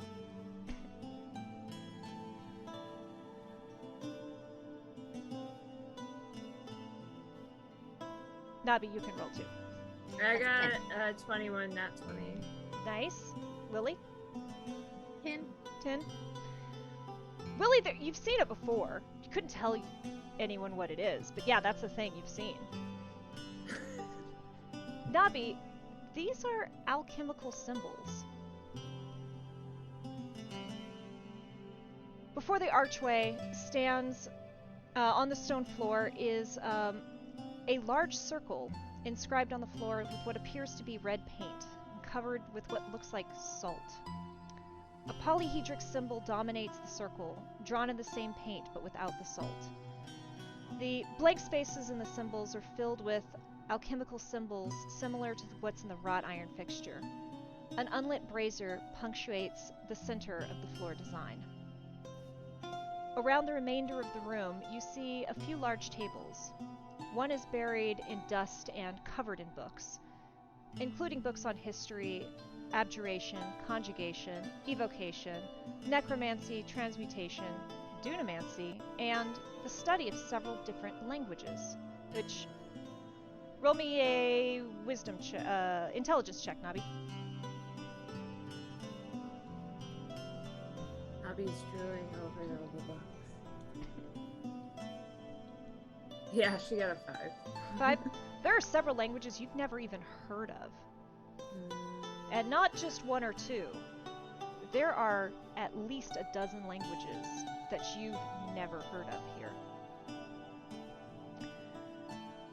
Another table bears a crucible, a small scale, vials, glass jars, earthenware pots with illegible labels upon them.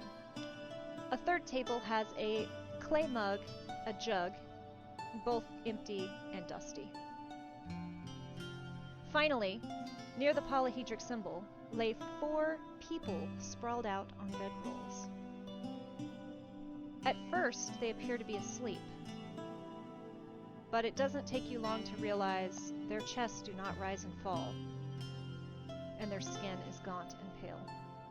But there is no smell of decay in the room. They do not have an even exchange. Do they look at all like our mummy friend that we met in the mist? Roll me a perception or investigation. What you doing? Is Are the you cat still here? Cat is I'm still gonna laying do across Navi's investigation. shoulders. So you're walking up and kind of poking at him a little bit, Willie. 24. They do not look like Bice, the person you saw in the mists. You see what looks to be an elven woman with wild, thick, curly hair, with a tangled crown of sticks or thorns on her head and some dull gems within them. You see a very large, though not quite as large as Ozum, half-orc, laid out in armor with a shield and a large mace upon her chest. You see what looks like a human in dark, lightweight leather armor, a very nice rapier at his side, though he has cat ears. And finally you see a dwarf with a thick, full beard in plate mail, chains wrapped around his forearms, and swords at his sides. Brooke will look to Navi and be like, "Hey, didn't you mention there was like a paladin and a bunch of other people that like were tight-lipped and Tazik and all that?" Let me just really search my brain really quick to find that exact information. While she searches, these figures all they look pallid and gaunt, but they seem perfectly preserved. They each have dried flowers laying upon their chests, and a thin layer of dust has settled over them. Based off of my investigation, can Willie tell that they're alive or dead? They are definitely dead, but somehow not decaying. Don't touch them. Don't touch them. According to the books Touching a dead body? that I can think of, there's a warlock, a paladin, and I mean obviously Tazarek, but a rogue and a gladiator.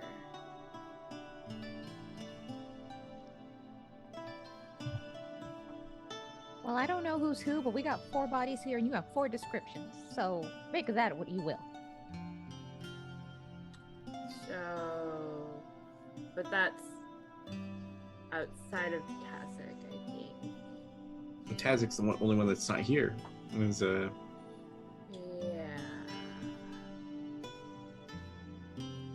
Which is interesting. Rook will look to the Miss Cat and just be like, "Do you have any information about this?" Yeah. So dreamers don't get summoned on their own. You come in groups, and this was part of Tazik's group. But he's a fucking coward. And this is what happened. Hmm. So, where's he then? Mm. Well, how I do you actually become haven't been down great? here. In a long time. Sorry, what did you say? And he'll just like listen to Tanabe and be like, "How did he become great then?" And then fall. Was he already like great? And then he goes, "Didn't you say that the words on the pages kind of like became more frantic and all that?" Yeah, his handwriting got way sloppier. The greater he supposedly got. Roll me a perception check, Navi. Okay.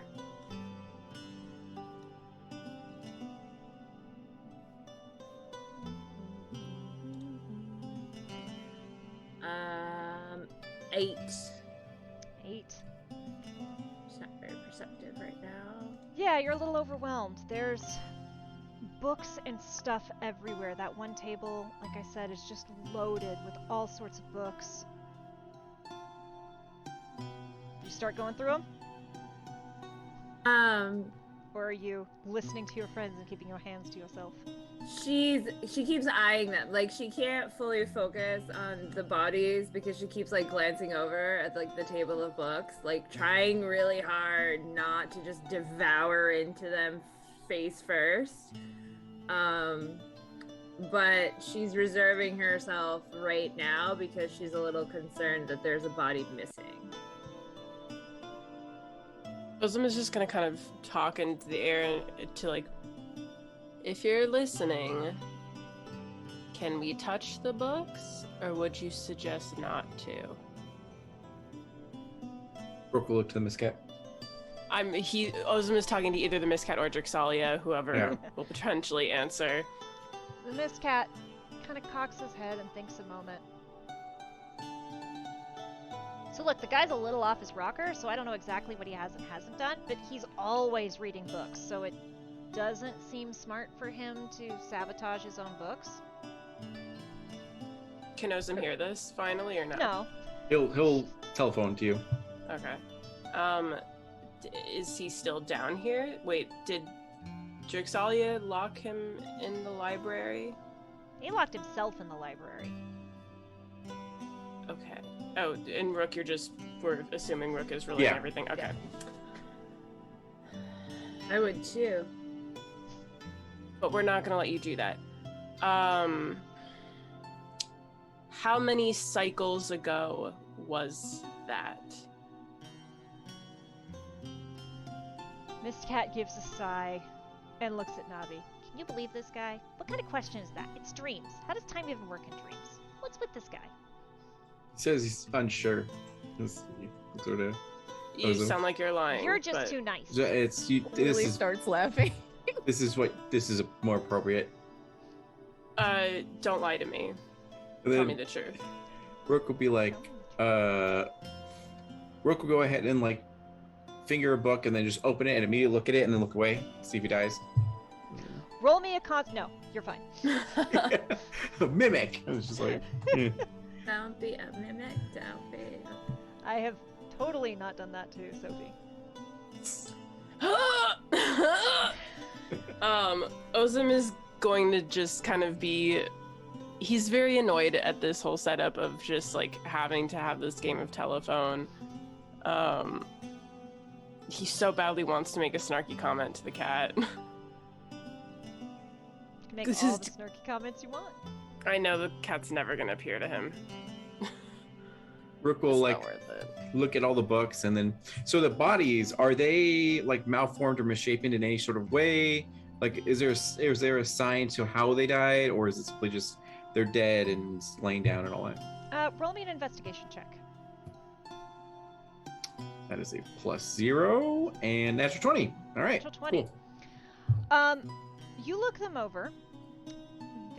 Especially on the two characters in metal armor. Their armor has definitely seen something really dramatic happen to them. You don't see any visible wounds. But you also get the feeling that these bodies have been, with your understanding of healing, have been restored in some way. You also discover you're only able to do so much to these bodies. If you start to try to pull armor away or do anything to them, there's some kind of magical protection barrier that is not letting you manipulate these bodies very much. I was just gonna say to no one in particular, was the student in necromancy? Rook will look over to Navi like, was he into necromancy at all? Or I mean, it kind of feels like he was into everything. He also mentioned in the book, if I remember correctly, trying to get all the knowledge. And somehow he knew Visal's old name. Supposedly. Do you remember if he mentioned how he figured that out? He does not mention how I know for a fact he didn't mention how he figured it out, but he definitely tried calling her by her old name. And she was a monk of Solitendum?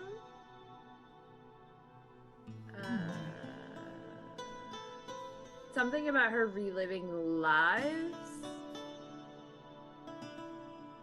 So he has knowledge that we clearly haven't had access to up to this point. And apparently he thought there was information about the nightmare in this library, so it wouldn't surprise me if he was also into some of the darker things.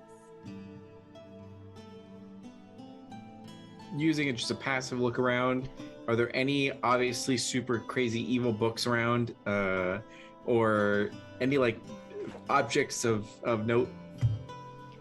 Well, there is a large brazier. There is a weird metal arc with a circle inscribed in the middle of it, and that brazier is in the middle of it. There's paint and salt on the floor and all sorts of symbols.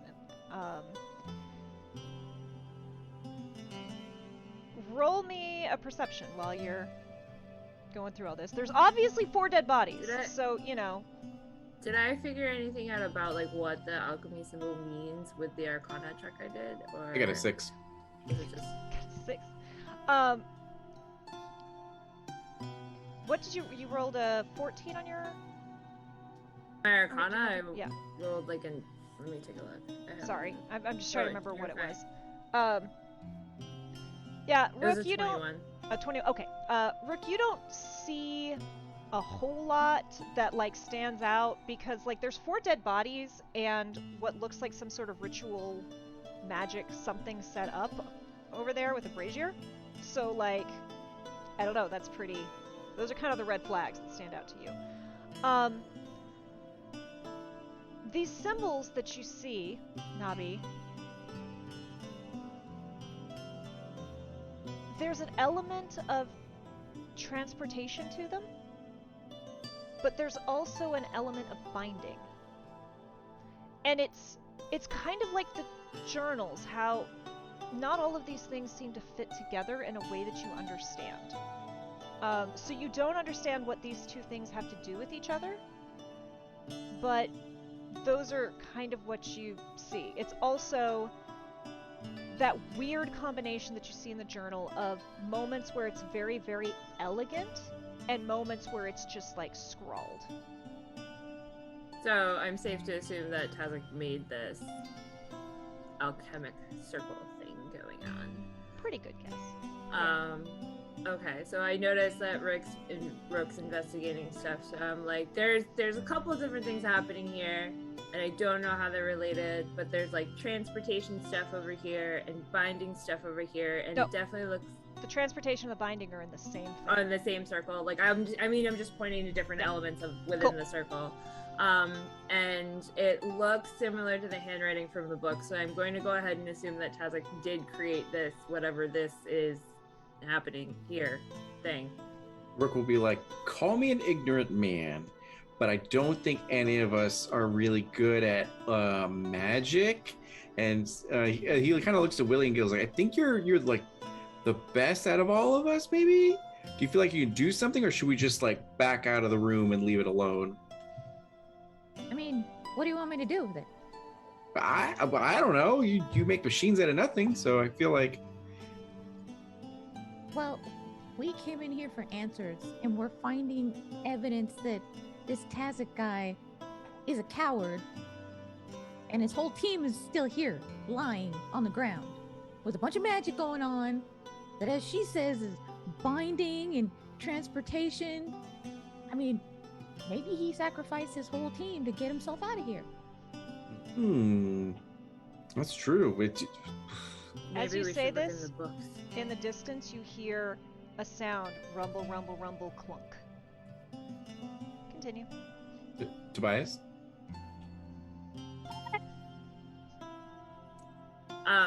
Navi's gonna start like, cause wasn't there a book on necromancy on the table? There are several books on necromancy. Would you like Okay. to roll an investigation about the books there?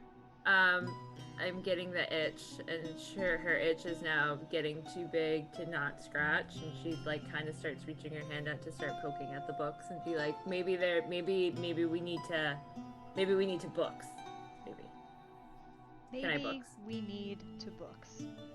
And Rook will go to the source of the sound of the rolling and stopping or something like that. You get to where you heard it from, and there's just a bookcase there. It seems like it's coming from beyond that bookcase. Hey, Ozum, I think I found a weird bookcase with stuff behind it, potentially.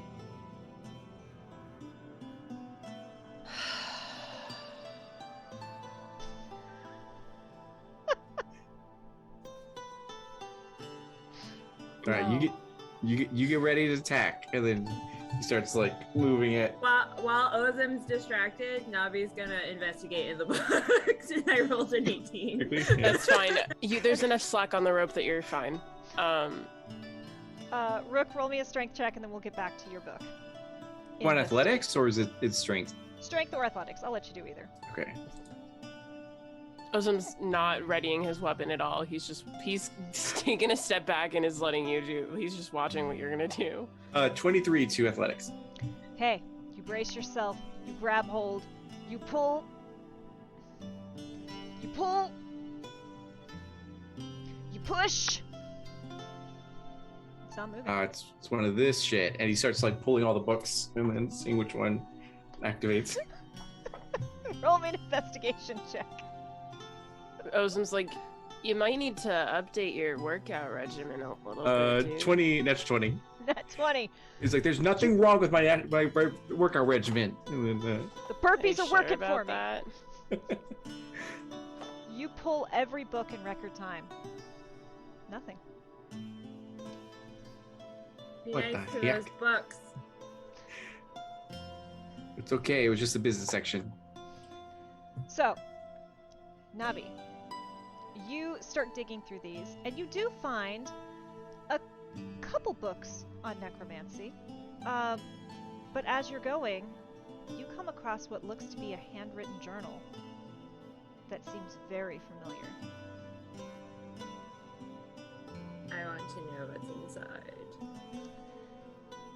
The handwriting is basically illegible in places, but amidst the alchemical diagrams, which do look very similar, spell design pictograms, some of which look familiar, mathematical equations, which do seem to factor in to the thing on the floor, there are pockets of legible scrawl. No, Vassal turned them against me. They did not heed my warning. There was no way to know if the binding spell was powerful enough. They charged into the portal without me. Why would they leave behind their most powerful?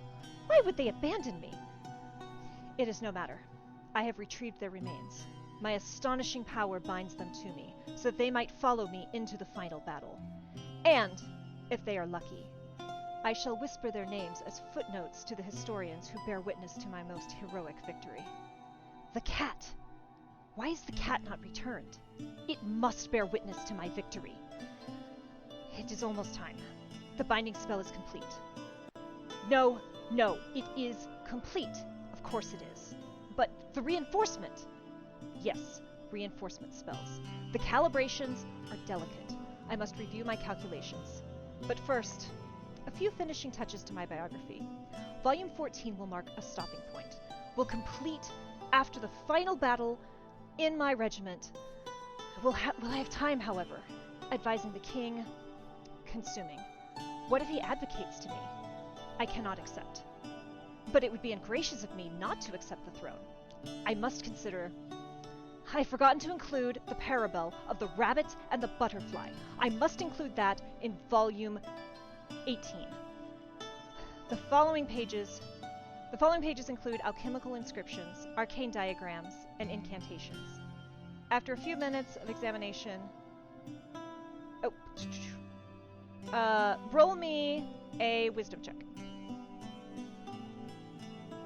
I did not change the font to know when I was supposed to read versus narrate. I got a 22, not 20. You are able to Fired. make out some of this, even though you are not the most magical of users. But you are a lover of wisdom and knowledge.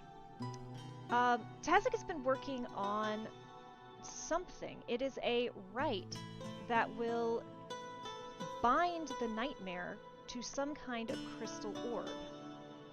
And there's something about the activation of the portal that will also react with this crystal. It'll take you directly to the nightmare's plane. At the end of this passage, as you get to the very end, you see in flowing cursive, Tassic's wicked snare, followed by a note that reads, not as punchy as Tasha's hideous laughter. Must revise.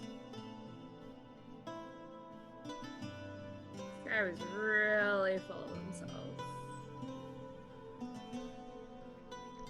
Willie, roll me Yes. a history or a wisdom check. Your choice. Oh boy. Let's see. Let's do history.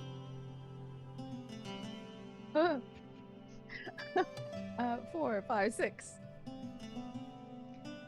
There's something about the name Tazik that's picking at your brain. You've heard a story somewhere. You don't...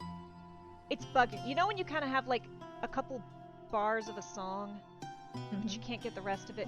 There's something familiar about Tazik.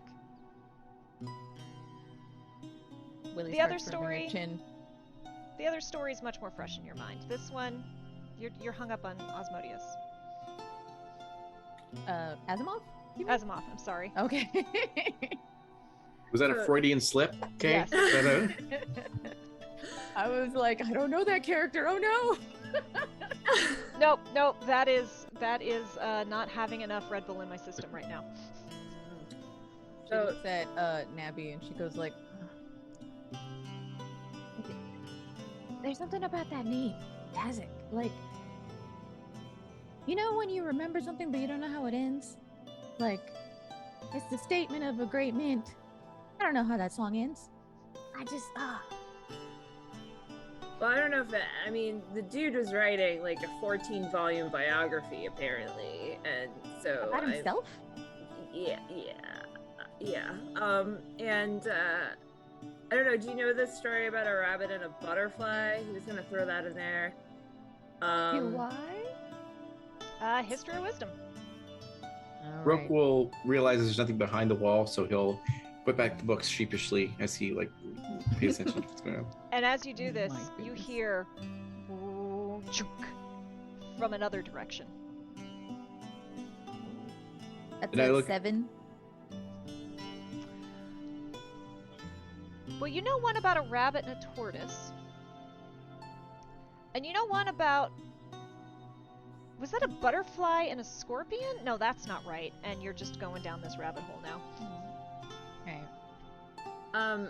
Apparently he felt abandoned by the rest of his party because the party went through a portal without him, but then he somehow got their remains, he says, back, and then wanted them to go through another portal with him. So you're telling me the first portal killed everybody? That's that's according to this stuff. Yeah, maybe. The But- portal didn't kill him, the nightmare killed him. Necromancers, what nerds! As we'll keep the books back. So, okay, so explain this to me. So they went through the portal to kill the nightmare and failed, and then he brought their bodies back to go through another portal to kill the nightmare again? No, he was... Same portal, Okay. but... So here's the thing, we're in a dream. Right.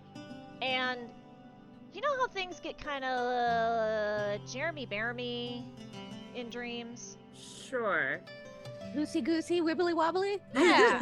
See? That's why I like her. And I assume Rook is just parroting all this back. Yeah, parroting it back to Ozum and being like, "Hey, if we're in a dream, does that mean we're dreamy?" And then it'll like, you know. I Dad really can't joke. decide if I want to encourage that or discourage that. Anyway, Ozum mutters under his breath when they say when Rook says the thing about how the cat likes Willie. He just goes, "That must be nice." I like you, so- Ozum, as he like keeps putting the books back. So, you're dreamers, and you have to obey the laws of a dream. Some of us are native to dreams, and we can bend the rules a little bit. And he kind of away and next to Willie to illustrate the point. You can't do that. No, I cannot. And he kind of rubs up against Willie, marking with his little fluffy cheek. But sometimes some get powerful enough that they can almost be lucid dreamers. Does that make sense? Doesn't normally happen. It breaks the rules. But the nightmare kind of did that. So the first couple hero parties, didn't do so great because the nightmare just ripped the world away.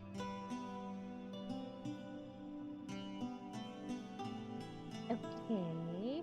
Do you know anything about this binding into a crystal that he's talking about in this book? Yeah, kind of. Fazal had something she was doing too, where he was trying to find a way through magic that he could make it so the nightmare couldn't... It doesn't really leave. It just makes everything around it not exist, including dreamers. And if you bind it, it can't do that. Theoretically. Theoretically. I mean, I know it's worked at some point, because there's definitely people who fought it and just died. Like, didn't just get ripped away. So, that's possible now. Oh wait, hold on. Nabby was saying that she's reading all these notes from this Tacit guy and this big hullabaloo of heroism trying to get rid of this nightmare thing, losing his team members. Why would he have a fairy tale in the middle of that of a rabbit and a butterfly? That doesn't make any sense. Yeah, the guy doesn't make any sense. I mean, Rook will investigate the click and the. he does think very highly of himself. And clearly he's nowhere to be found. So It seems like he went too crazy, and we're trying to scrape together what he did and trying to figure out what's sane and what's insane and trying to use it for our own ends. Can't you just tell us what to do? You fight the nightmare. We gotta stop it. If we don't stop the nightmare, we all stop existing. That's why I'm trying to make deals here. I want to help. it doesn't sound like Vasal and Tazik came to an agreement on how to fight the nightmare. Is this still being relayed to Ozim? Yeah, Yes. Okay. I'm still. Ozim mutters, I mean, I would cut a deal with you if you had something to offer. Yeah, Vasal, I don't know if you've met her. She can get a little impatient. Yeah, that's what he says. Miss Cat is considering it, heavily considering your offer. Stop lying to me. I'm not lying. As he rushes Yeah, you over are. to the You're area a with the terrible click. liar. You're Roll a me. god-awful liar. Roll me a perception check. Yeah, let's see. Me? No, Rook, who's doing this investigation. I got a 4. Damn I it. was about to say, Kay, having Ozim roll a perception check on a lie is ballsy.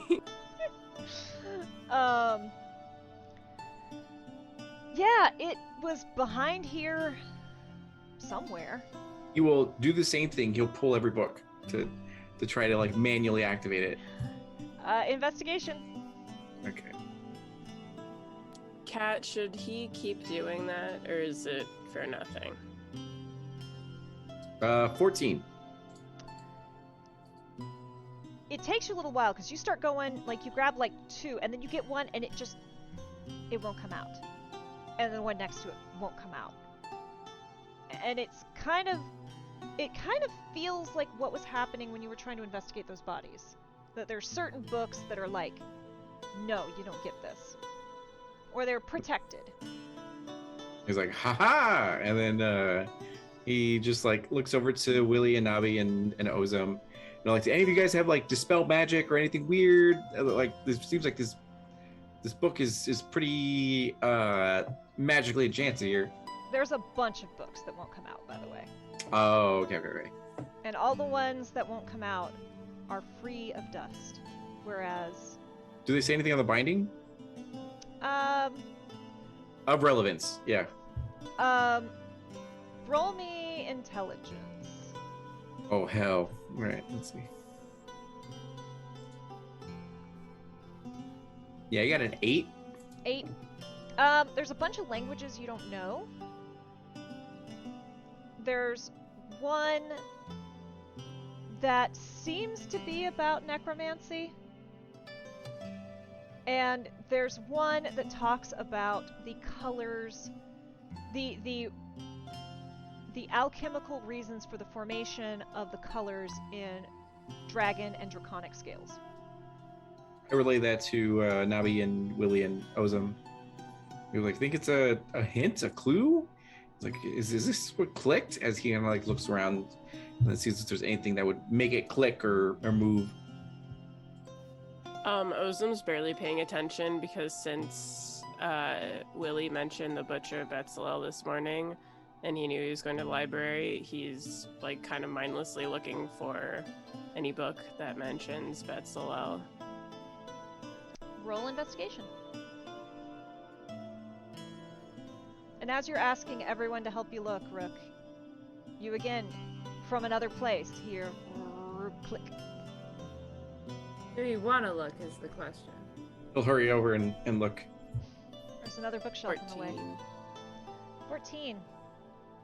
You spend a lot of time kind of looking, your mind maybe fuzzes in and out on occasion because there's just a lot of books here. But you don't see anything. Do I need another perception or investigation?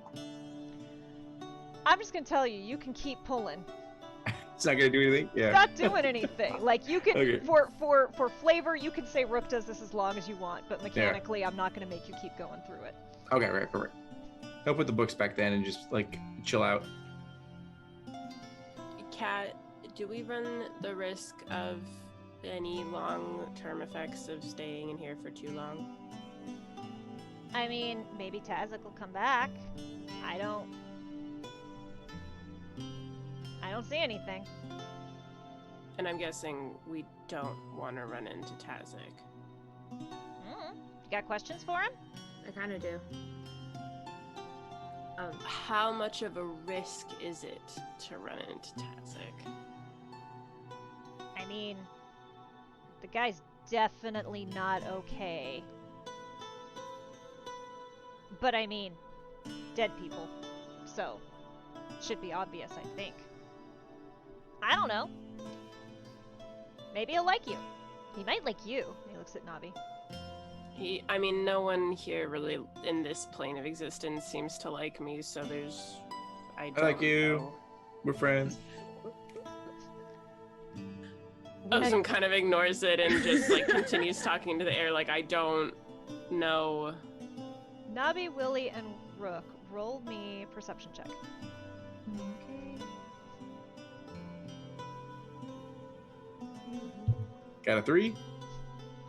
I got a 12. I got a 6 because I want to go back in the books. Willie, you hear Miss Cat mutter something, but you don't quite pick up what Miss Cat mutters. She puts her hand around her overlarge here. What was that? The deal still stands, you know. If you wanna. I don't know what we're gonna find here, but I'm here to help. Okay, so, help me? I'm not really sure what to ask. So, you don't Is really, she finally taking a deal? Oh, thank God.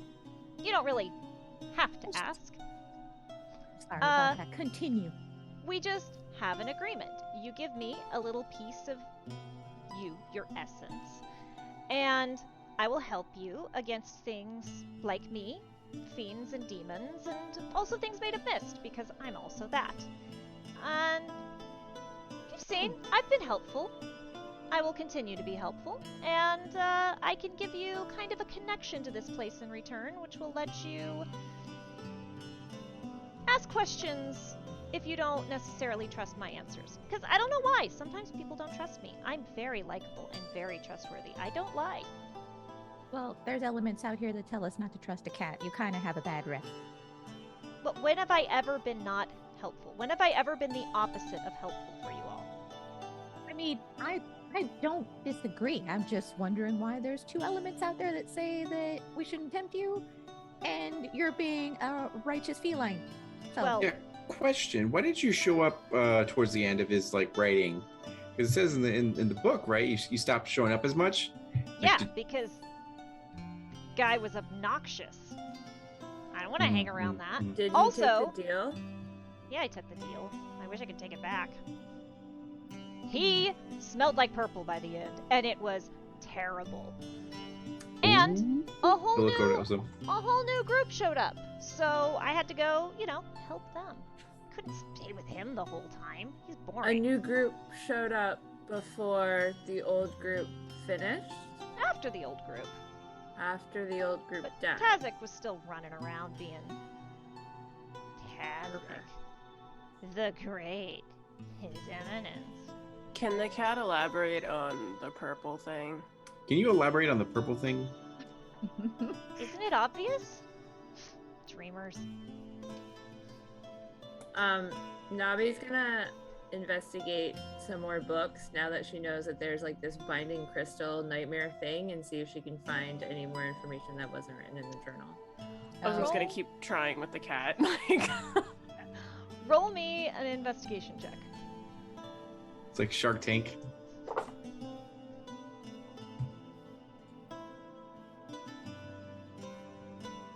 4. 4.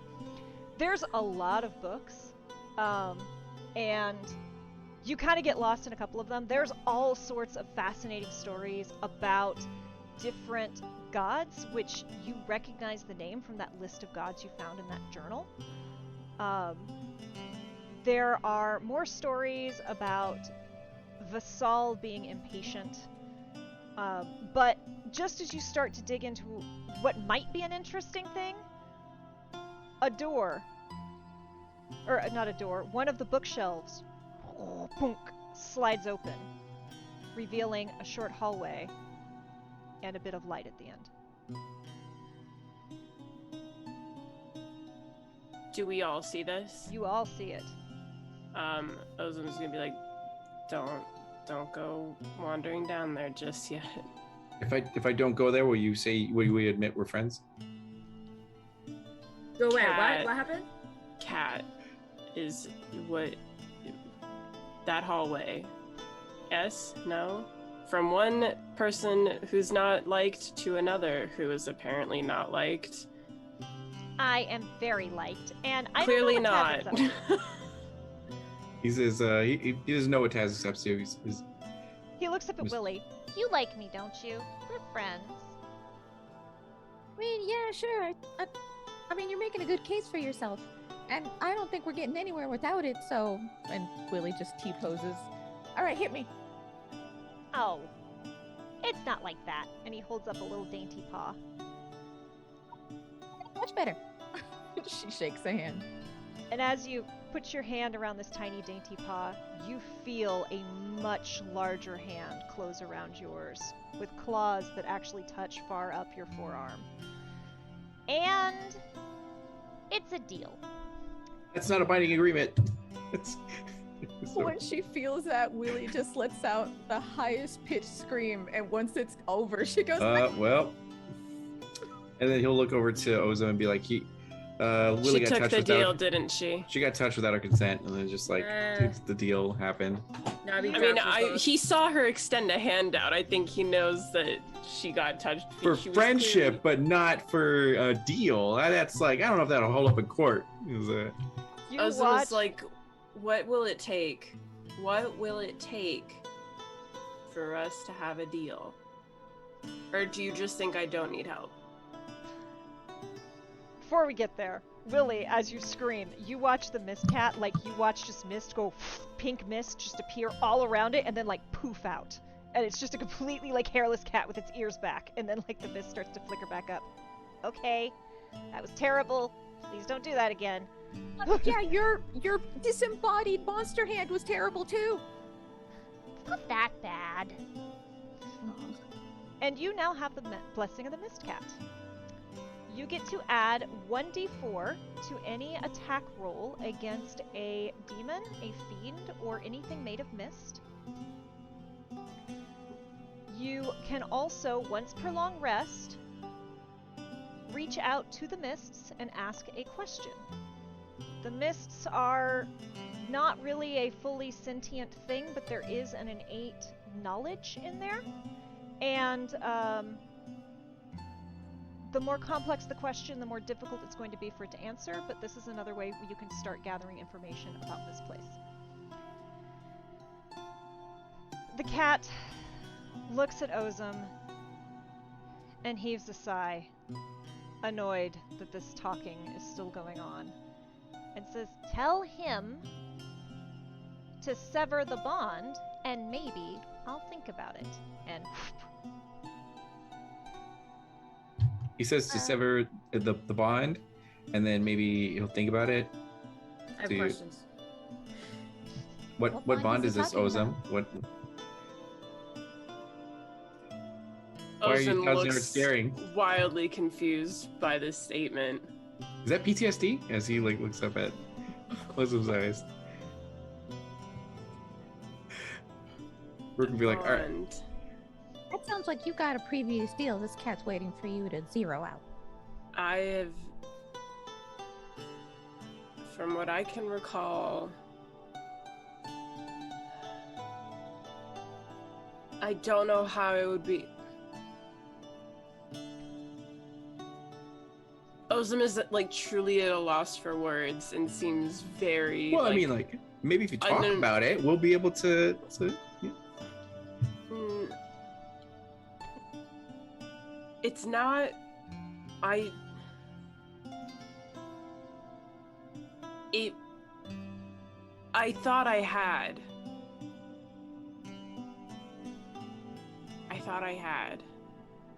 You thought you had what? What was it?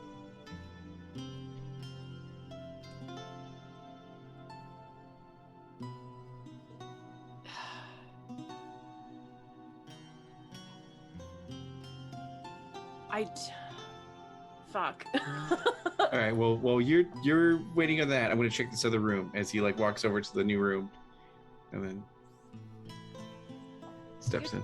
You travel down a short hallway which opens to a small side room, almost completely filled with 4 small sofas, surrounding a round table with an unlit lamp upon it. Adventurers' packs are scattered throughout the space, and their contents are spilled out, used, and discarded. And sitting on that round table, you see another journal. Navi, I found another book. All the walls here are also lined with books and bookshelves. There is nothing here that is not a bookshelf wall. She is up and running, not even thinking about it. Give me journal. You open it. The writing isn't as bad here. Yes, this will do. A place of repose for the heroes of my party. As their leader, it is my responsibility to provide for them while they await completion of the binding spell. Away from me. Away from their prying eyes, where I am not mocked by the white and blue tendrils of mist that rise from them. Must study further. I do not understand. The paladin and the warlock. Their mismatched vassals, white and blue, presumably the power of the dreaming god. The cat seems to wield its own, with its pink, misty pseudo-fur. But mine has grown dark. Dark and purple. It must mean that my power has grown beyond that of the dreaming god's champion, beyond that of the cat. Yes, that is what it must mean. It must. It must. I know what purple means. What does it mean? The guy, he was Tezik? yes, that one. The great guy, the thing. Before you start, I was just gonna be like, can you bring the journal into the main room instead of being off in that side room, just in case something happens? It's kind of nice here. It's kind of cozy. But it's a room that was closed off before. Let's not run You the hear risk in the of distance. people. Boom, chunk. Yeah, no, good. Yep, heard that. Yep, going back into the main room now. Come back out. He'll head back into the main room. Continue, thank you. So, Tazik was doing experiments or something, some kind of spell thing that was causing mist to come out of people, and his mist was purple, unlike the other party's people's mist, like the same as Vasal's, which was like blue and white, and his was not. It was purple. He also says the cat has like its own thing going on, but the mist might be tied to like alliances or power or something like that. But the purple, that's purple. But is that bad? No, the cat's gone. Can you bring the cat back? I have a quite pressing question for him. Mr. Fluffybottom? Willie, roll me an intelligence check while we're... Intelligence or history? Okay. Ooh, he said he can only come back with friends. I got a 14.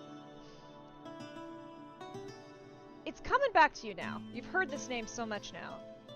Tazik, it's a fairy tale. Again, it's kind of like this other story that's it's not real. It's a fairy tale about the first necromancer. Something about Tazik the first necromancer is like in your brain. And you don't have the whole story, but it was something about a priest, a cleric who became a necromancer. It's kind of there. That's what you got. She just jumps in place and goes, I got it! And then just clutches her head. Well, oh, I'm losing it. Okay, it was like a fairy tale, and the main character was named Tazik. He was the first necromancer. Something about a cleric or a priest or something. He's not a real person, but the cat says that he's a dreamer. And we're real people, right? Yeah, I'm real. So why would this Tazik character, who's from a fairy tale, be a dreamer? I mean, legends are often written based off some type of reality, right? But Vasal is specifically going into the waking world and getting all tatted up because she's bringing in heroes, real people. Tazik isn't real.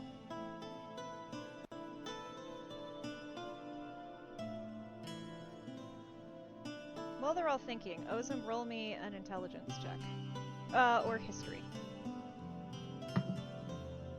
Nat 20, baby. For some 22 reason, with.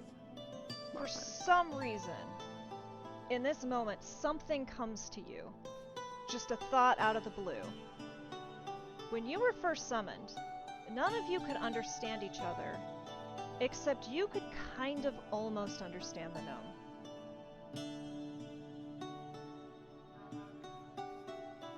And he kind of looks at Willie and goes, "You think the Butcher of Betzel is a myth, right?"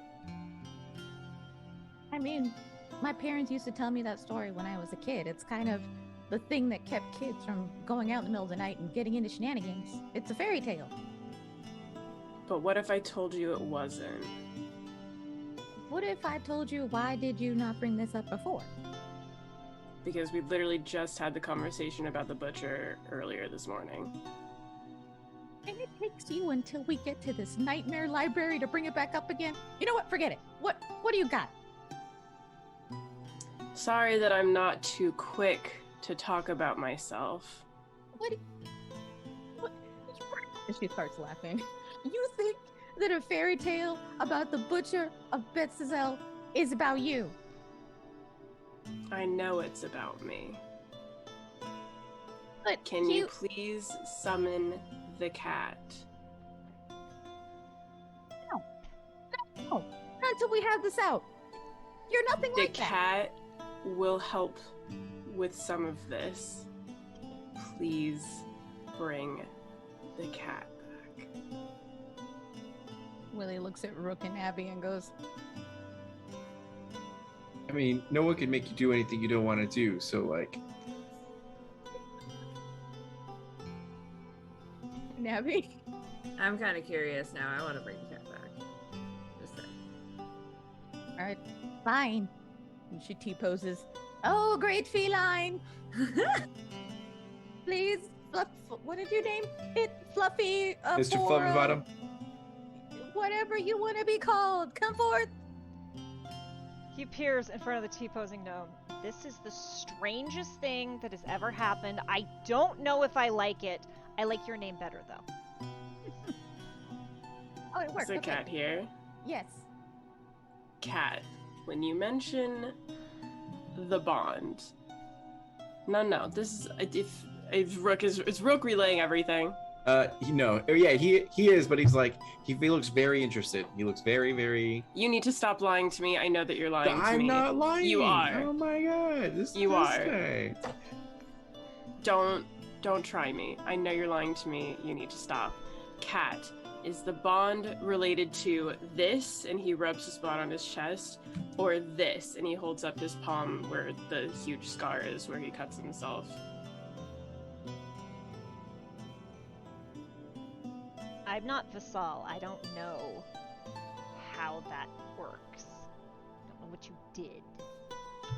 Say he's not sure. He's not Saul about what happened or what you did. Do you get more of an energy from a her or a him?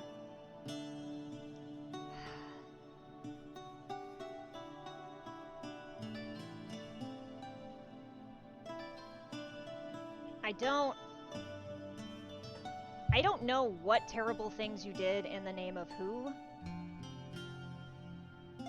But you know the bigger one. The bigger one. Okay. Okay. He like kind of goes back to rubbing his chest and he goes, okay, good. I thought I had severed that bigger bond, though. Some things go deep enough into your soul. And I don't want to be purple. I clearly would also like to not be purple, since it seems to be such an issue with Vasal and you.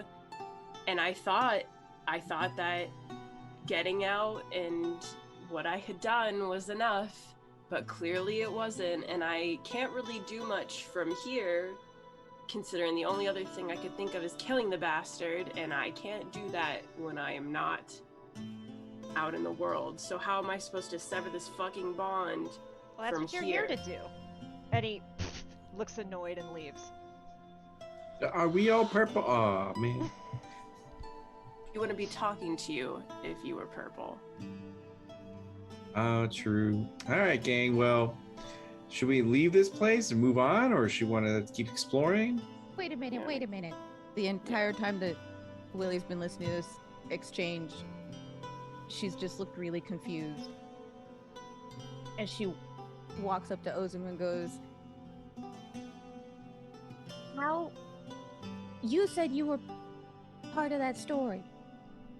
I am the story. The story is about the Butcher of Betzel and his 6 men. Who are you in that?" Who do you think? Can you tell the story? I mean, everybody knows it. I mean, Well, I don't know. fine. Just General Asimov, we just call him the Butcher of Betzel because he was freaky. He was a terror and bloodthirsty, and the thing I said before, you could see into your mind and know what you were afraid of, and he just took over the capital city of Caldara. That's where I'm from. And he did that with 6 men and did terrible things to the royal family, to the prince. Like, I was a kid, like right in front of his parents. And he was so bad that he was a madman. He drove himself crazy. I don't know what happened that made him snap, but it just happened. And he was just running wild across the countryside and killing everybody. Kaldarians, Betzazeli, like, that's why he was called the Butcher of Betzazel. Are we familiar with these landmark names? No. Navi and Rook, you are not. Like, I've never heard of the Gadarians or anything. I mean, it used to span most of the continent, like, a long, long time ago, but then this crazy head happened, and just, where we're at today. Out of character. Part of this is accurate and part of this is inaccurate, correct? Some of it sounds familiar, some of it sounds Yes. maybe exaggerated. Yes, Almost because as if a story was changed yes, over a long because period of time. information that we had discussed is like the names are there, but the yeah. Okay. He'll say that's not entirely what happened. And Willie gets really pale, and she's like, "How do you know that? How do you think I know? You haven't told me who you are." If you want to enlighten the rest of the group as the 6 men and the butcher so they can try to guess along with you, feel free to tell them. And she has to whisper, "Did you kill the Butcher of Betzazel?"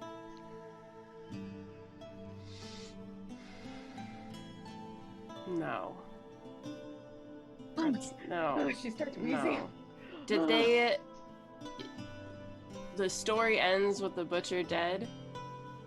Well, I mean, I don't know. It's been a long time. I would get really freaked out when my mom told me that story. As you should. Let me think. I don't know. He grew weak, killed by one of his men. No, And- no. You think, you're panicked, and you're like, you're like, no. the guy he worked for was killed by one of his men, and this massive wave of purple energy came out and just turned the entire continent, except for the northern bit, into a wasteland. And no one knows what happened to the butcher. But the sovereign, the supreme of Betzazel, just grew old and weak and seemed disinterested in conquest suddenly, and then was killed by one of his old men, and a weird magic thing happened. And how am I supposed to sever that fucking bond? Like, he mutters that to himself, hopefully, hoping that none of you hear it. If you hear it, you hear it. I don't know. I think that library is dead quiet, so they can hear a pin drop.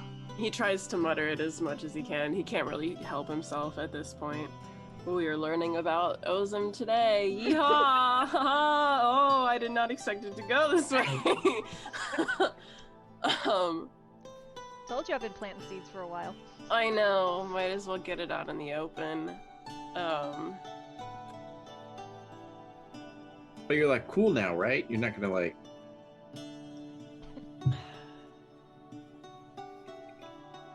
I mean, have you realized who I am? Does the gnome still not get it? You two seem to get it. Does the gnome still not get it? I mean, there's a lot the gnome hasn't gotten up until this point, so I wouldn't be surprised. Listen, I just came from what I thought was a boogeyman story to now you're telling me it's real. That's huge. Yes. Have you realized how I know that it's real? Because you were there. Not just there, Willie. And Not she just starts shaking her head. there. Say it. No. You will. You have to say it for it to make sense.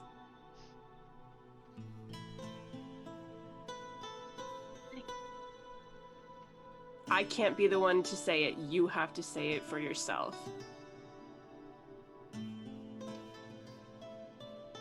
What? And she just sits down and just crosses her arms, and she's just like, "You were with us the whole time, and you hung back. You fought for us, and then you were dangerous, and then you weren't. Why would Vasal pick you?" Clearly she didn't seem too happy about it either, but you still haven't said it. Why do I know the story is true? To some extent. And she just like mutters and she's like, "You're a bunch of rest of them." There you go. But again, not entirely accurate. Some of those details were changed. And now, how the fuck am I supposed to sever that goddamn bond? But I am not a danger to you. Not anymore. Not for a long time. Clearly, you grew up hearing this story. It was a long time ago. Did you do all those things? In the story, like I said, not all of those details are true anymore. There was a mistake that I made that broke my own rules, and I cannot live it down. And I have never forgiven myself for it. And Willie's lip starts trembling. She's like, "You walked with us, and you did all this with us. And if I hadn't have brought up anything, you never would have told any of us that you killed a prince. You killed a kid, a 14-year-old boy, in front of his regret it parents." every goddamn day of my life. Every single day. I still see his face, and I still can hear him crying, and I don't know why I did it. I shouldn't have done it, and it was such a mistake.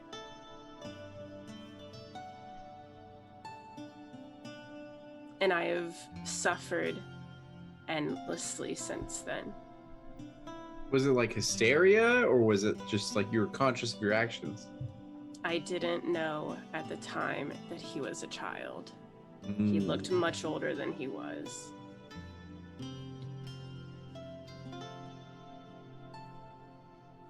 And I Really? never allowed myself to torture children. It was my rule.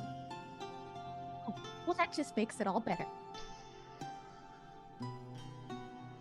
You sound really sure of that fact, and it doesn't, because it still happened. Nabi awkwardly walks over and just pats the gnome, like, to try to make the gnome feel better, but is awkward and doesn't know what. And I'm not trying to deceive any of you. Yes, it would have been great had we made it through this whole thing, even though we probably are going to end up dead anyways, without you ever having to know. I'm clearly not someone who talks about myself very much, and clearly for good reason, because it's really not a great fact to whip out at dinner parties. But there Willie you go. picks up an arm and points at Ozum's chest. Why did anybody ever know all of that about you and let you have those 2 rings in your chest? How did you ever manage anything like that, doing what you did?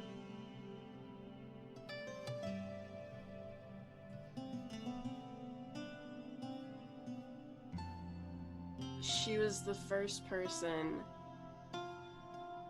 that I ever gave pause to. I don't know why it was her. I don't know what about it. But I couldn't. And she... So many years, I mean my whole life, really, was spent being told so many things and this brainwashing, and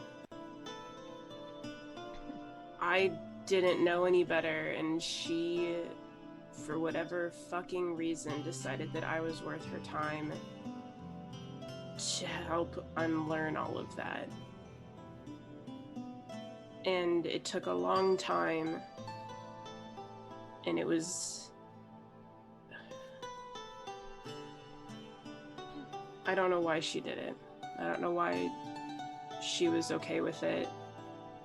I don't know why she felt the need, but she did. And I let her. And I know I know that everything that I was in the past was wrong. And like I said, I live with it every day. And every day, I wish that I didn't have to be here to keep harboring that guilt and carrying the weight of it all. But I'm still here.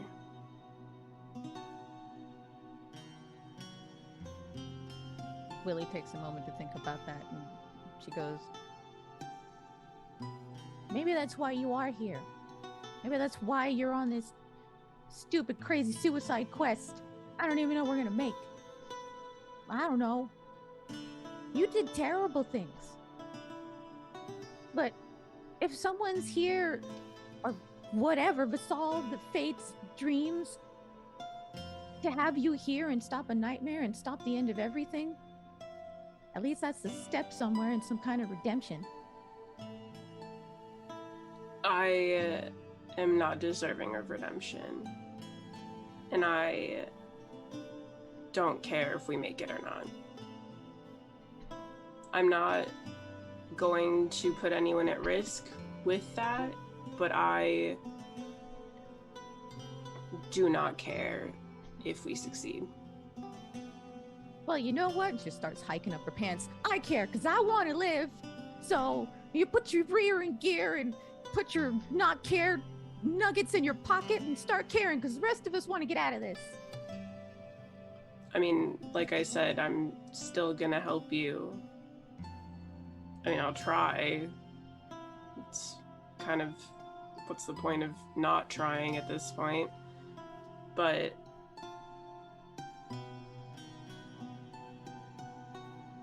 if I die, then I get to see her again.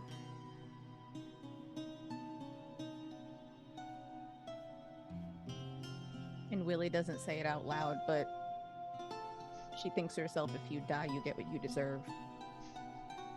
I mean, you could say that out loud. He'd agree with you. Yeah, but Willie's a softie. And she, like, lifts up her tiny hand. She's like, all right.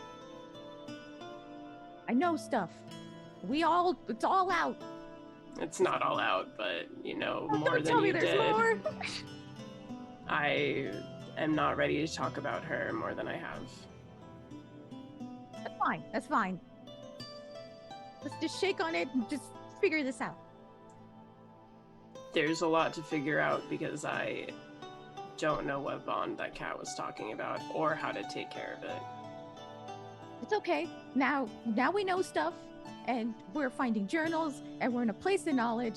It's the best place to be right now. Let's hope. And she looks at the other two. My brain hurts. Let's help me out here. Yeah, I mean, what's their reaction? Because they don't know the story that well. They have no idea about that continent or really. I think we're just eating beef jerky and then just kind of like watching. Because we're just Yeah. like, that was a lot to unpack there. Nami's just fascinated about learning more about everybody. She's like, yes, tell me more. But also is like very aware that Lily's having a very hard time and is now awkward because she doesn't know how to emotionally support anybody. Yeah, and Rick's just kind of like, all right, guys, I think we've spent a lot of time in this room and we should probably get back to the main task at hand. Unless there's reason we should stay here, let's go ahead and get out of this house and move on. And Willie points Couldn't at agree Book. more. I agree with that. If anybody's a warlord or an overlord and you want to have it out right now, you should say it right now. I failed my No. master. That's my backstory. It's just like not that bad. What about you, How Punchy? did you fail your master? I feel like we unloaded a lot right now, so next time Oh, we get no. a break, let's do that. Unless we're friends. If I tell you we're friends, will you tell me how you failed your master? Yeah, the deal. We're And you can no friends. longer say that no one likes you. Okay, fine. All The right. cat and Vasal don't like me. And Drixalia doesn't like me. You like me, which okay. But sure, we're friends. What did you do wrong? And are we like walking and talking, or are we still in the library just sitting down? Well, you can turn and start to walk out, but when you turn, where that door was, there is now a bookshelf. And the God whole time damn you've it. been talking, you've heard distantly up close. Seems like Well, I things in guess- this place are constantly moving. Well, as he sees that, he just gives a resigned sigh and then just sits down on one of the tables, probably next to one of the dead bodies, and then just like chats and is like, I mean, it's nowhere as detailed or like crazy as your story, but like I was a middle child, a bunch of kids, ran off to become a hero, joined a bunch of merchants who picked me up and took sympathy. They got jumped, and I did the least heroic thing possible and just stood in the woods, watched them get slaughtered, and then finally my master came out of nowhere and just sliced and diced them to pieces. For whatever reason, she thought that I had it in me to become a hero or worthy of saving, so she trained me for a number of years. I legitimately loved her. She was like incredible, and she was like more of a family figure and mother figure than I ever like met. And one day she went off and didn't come back. So after a few hours, I like walked around, tried to see what was going on, came to the nearby town and found that she was being executed for apparently crimes and all that. And I did whatever I could to save her, couldn't do anything. And I've been pissed about it ever since and taking it out on various people. And unfortunately, the plants no longer speak to me, nor animals like want to be around me. And I'm trying to like process the whole thing. But this has been a healing experience, sort of, because that shit that I saw in my room, poof, that was pretty impactful, and he goes, and I have a lot of things to work out, like people usually talk about therapy, and I used to think it was a joke, but now I feel like I kind of need it. And then like he just like really sags a little bit as he thinks and twirls his halberd. Well, we've both failed people that we love, so we have something in common. Through that. Willie's just like staring wide-eyed into the middle distance. Wow, that came out way easier than the first one. Okay. I mean, I'm an open book, I wear my L's on my armor plates and all that, so what can you do, All right. He glances at Nabby. Oh, who Nope. have you killed? I mean, that we could be here a long time for that. So What about you, Willie? Did you create like a bomb that killed a bunch of people or something? I mean, it's stupid. I ran away from home. I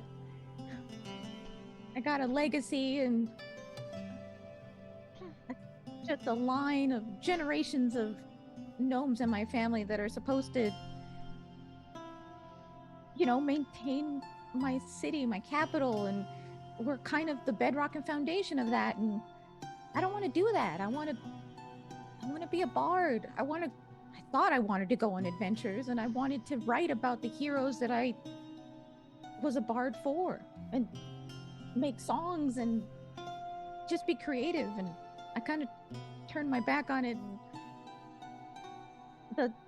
The furnace room, my whole crazy fever vision was one of my brothers telling me that if I don't come back, my city will burn, things will go to ruin because I ignored my responsibilities. Man, that's some shit I'd say to someone. You can't have that on your shoulders. I mean, like, everything can't rely on you. She's like incredibly surprised. She is totally expecting everyone to be like, "Oh, you're an asshole." And she's like, "Wait, what?" No, that's literally what I'd say to someone if I wanted information out of them. You've guilt tripped them in ways that you wiggle a tile loose a little bit, and that's a great way of doing that. So. My mother used to guilt trip me. I hate it. And then he like looks over to Nabi and be like, "All right, Nabi, what do you got for us?" Oh, like I have to share now? Is that what we're doing? I mean, you don't have to give us the whole thing, whatever you feel comfortable sharing, but I mean, may as well do it while we're stuck in here for a little bit. Yeah, your task seemed the least traumatic of the four, so... I mean, I've already, been through enough trauma, probably. So, yeah, I do stuff for people, and I like books. I don't know. She's like really awkward because she's like wasn't planning on sharing anything with any of these people, and now finds herself in this situation where everyone else has shared stuff, and so she's like, I mean, to be fair, all the things that I have to say are probably things I shouldn't say because of the order that I'm part of. And I know we're in a dreaming world and everything, but I'm not really sure that their reach doesn't come here, so. Ozum is just kind of nodding like, it's fair enough. Well, we're all rotten people except Abby. That's great. I didn't say that. That's not what I said. Yeah, You're no, not- you didn't say anything. Willie, you should not classify yourself as a rotten person. I mean, Yeah, I don't want to kick you while you're down, Ozum, but like, I may be small potatoes, but if a city goes up in flames because of me, we're kind of walking the same path. I don't think The it's because of city you. is not yeah, going no, to I go think up in out of flames all because of us, you. like you're good. Like you can just hold your head high compared to what the rest of us have probably done or been through. I'm just saying. And think about it. Wait, what kind of bard are you? Would you like to write, or are you like do songs, or? I'm a novelist / flautist. Well, there you go. People would love your writing. You could spread healing throughout the world. That's good, Yeah, you don't have to take in the burdens of your generation. Like I'm pretty sure we're all trained to kill people. At least you're Yeah. trained to help people. Yeah. She is not comforted at all, but nods and goes, okay. I mean, it could be a lot worse, you know. Could be in a lot worse situations. You could be me. Or me. And Willie immediately agrees. Yeah, I could be you. Yeah, I kind of dodged a bullet there.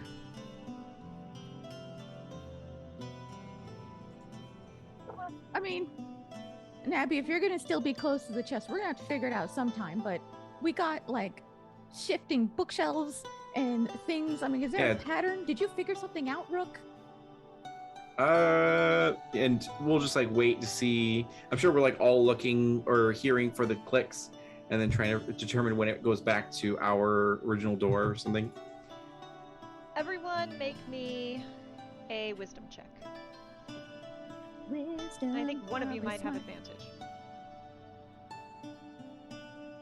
9. I got a 7. Like 10. I got 11. Brooke, what was your blessing from your flower? I lost a note, but I think it was insight was a advantage on it. Okay, that makes sense. Okay, sorry, what did you get, Willie? 11. 11. Willie, you're starting to kind of pick up a pattern. Makes sense, you like music. You're like, oh, there's kind of a... But you're not quite there. And so on that note, sitting in the sharing circle, in the middle of a library, with 4 corpses laying nearby, we will end tonight's stream. Oh. Thank you so much for watching. Thank you to my players this episode. I did not expect to go quite the way it did. This was wonderful. Don't forget that we have a tip link. If you would like to give a hug in monetary form, you can do so. If you cannot, thank you for chatting. Thank you for retweeting. That helps us so much also. Let's do a quick round of shout outs. Please tell us who you are and where we can find you. Sophie. Hi, I'm Sophie, aka Ozim, who really I did not think this was gonna happen tonight. You can find me on Twitter at Subatomic Mints, and you might have seen me in chat as Not So Gladiator. D'Angelo, the recently married. Congratulations. Yeah. Hey everyone, my name is D'Angelo Murillo. You can find me on all social media at that_D'Angelo. I am a writer and game designer and TTRPG performer. I do a whole bunch of other projects and everything like that. On this Friday, I'll be doing a playtest of my upcoming tabletop RPG called Emerald Templars on the Initiative Order, twitch.tv/Initiative Order, which is a really cool organization, all that kind of stuff. And then on Saturday is the first episode of our Vampire the Masquerade series called Phoenix by Night, where vampires are in Phoenix, Arizona, and all sorts of shenanigans take place. So be sure to check it out on my channel. And then, yeah, that's me. I have spent a lot of time in Arizona. That is a bad place to be a vampire. Right? Exactly. Cassandra. Hold on, let The me unmute. There we traumatized go. gnome.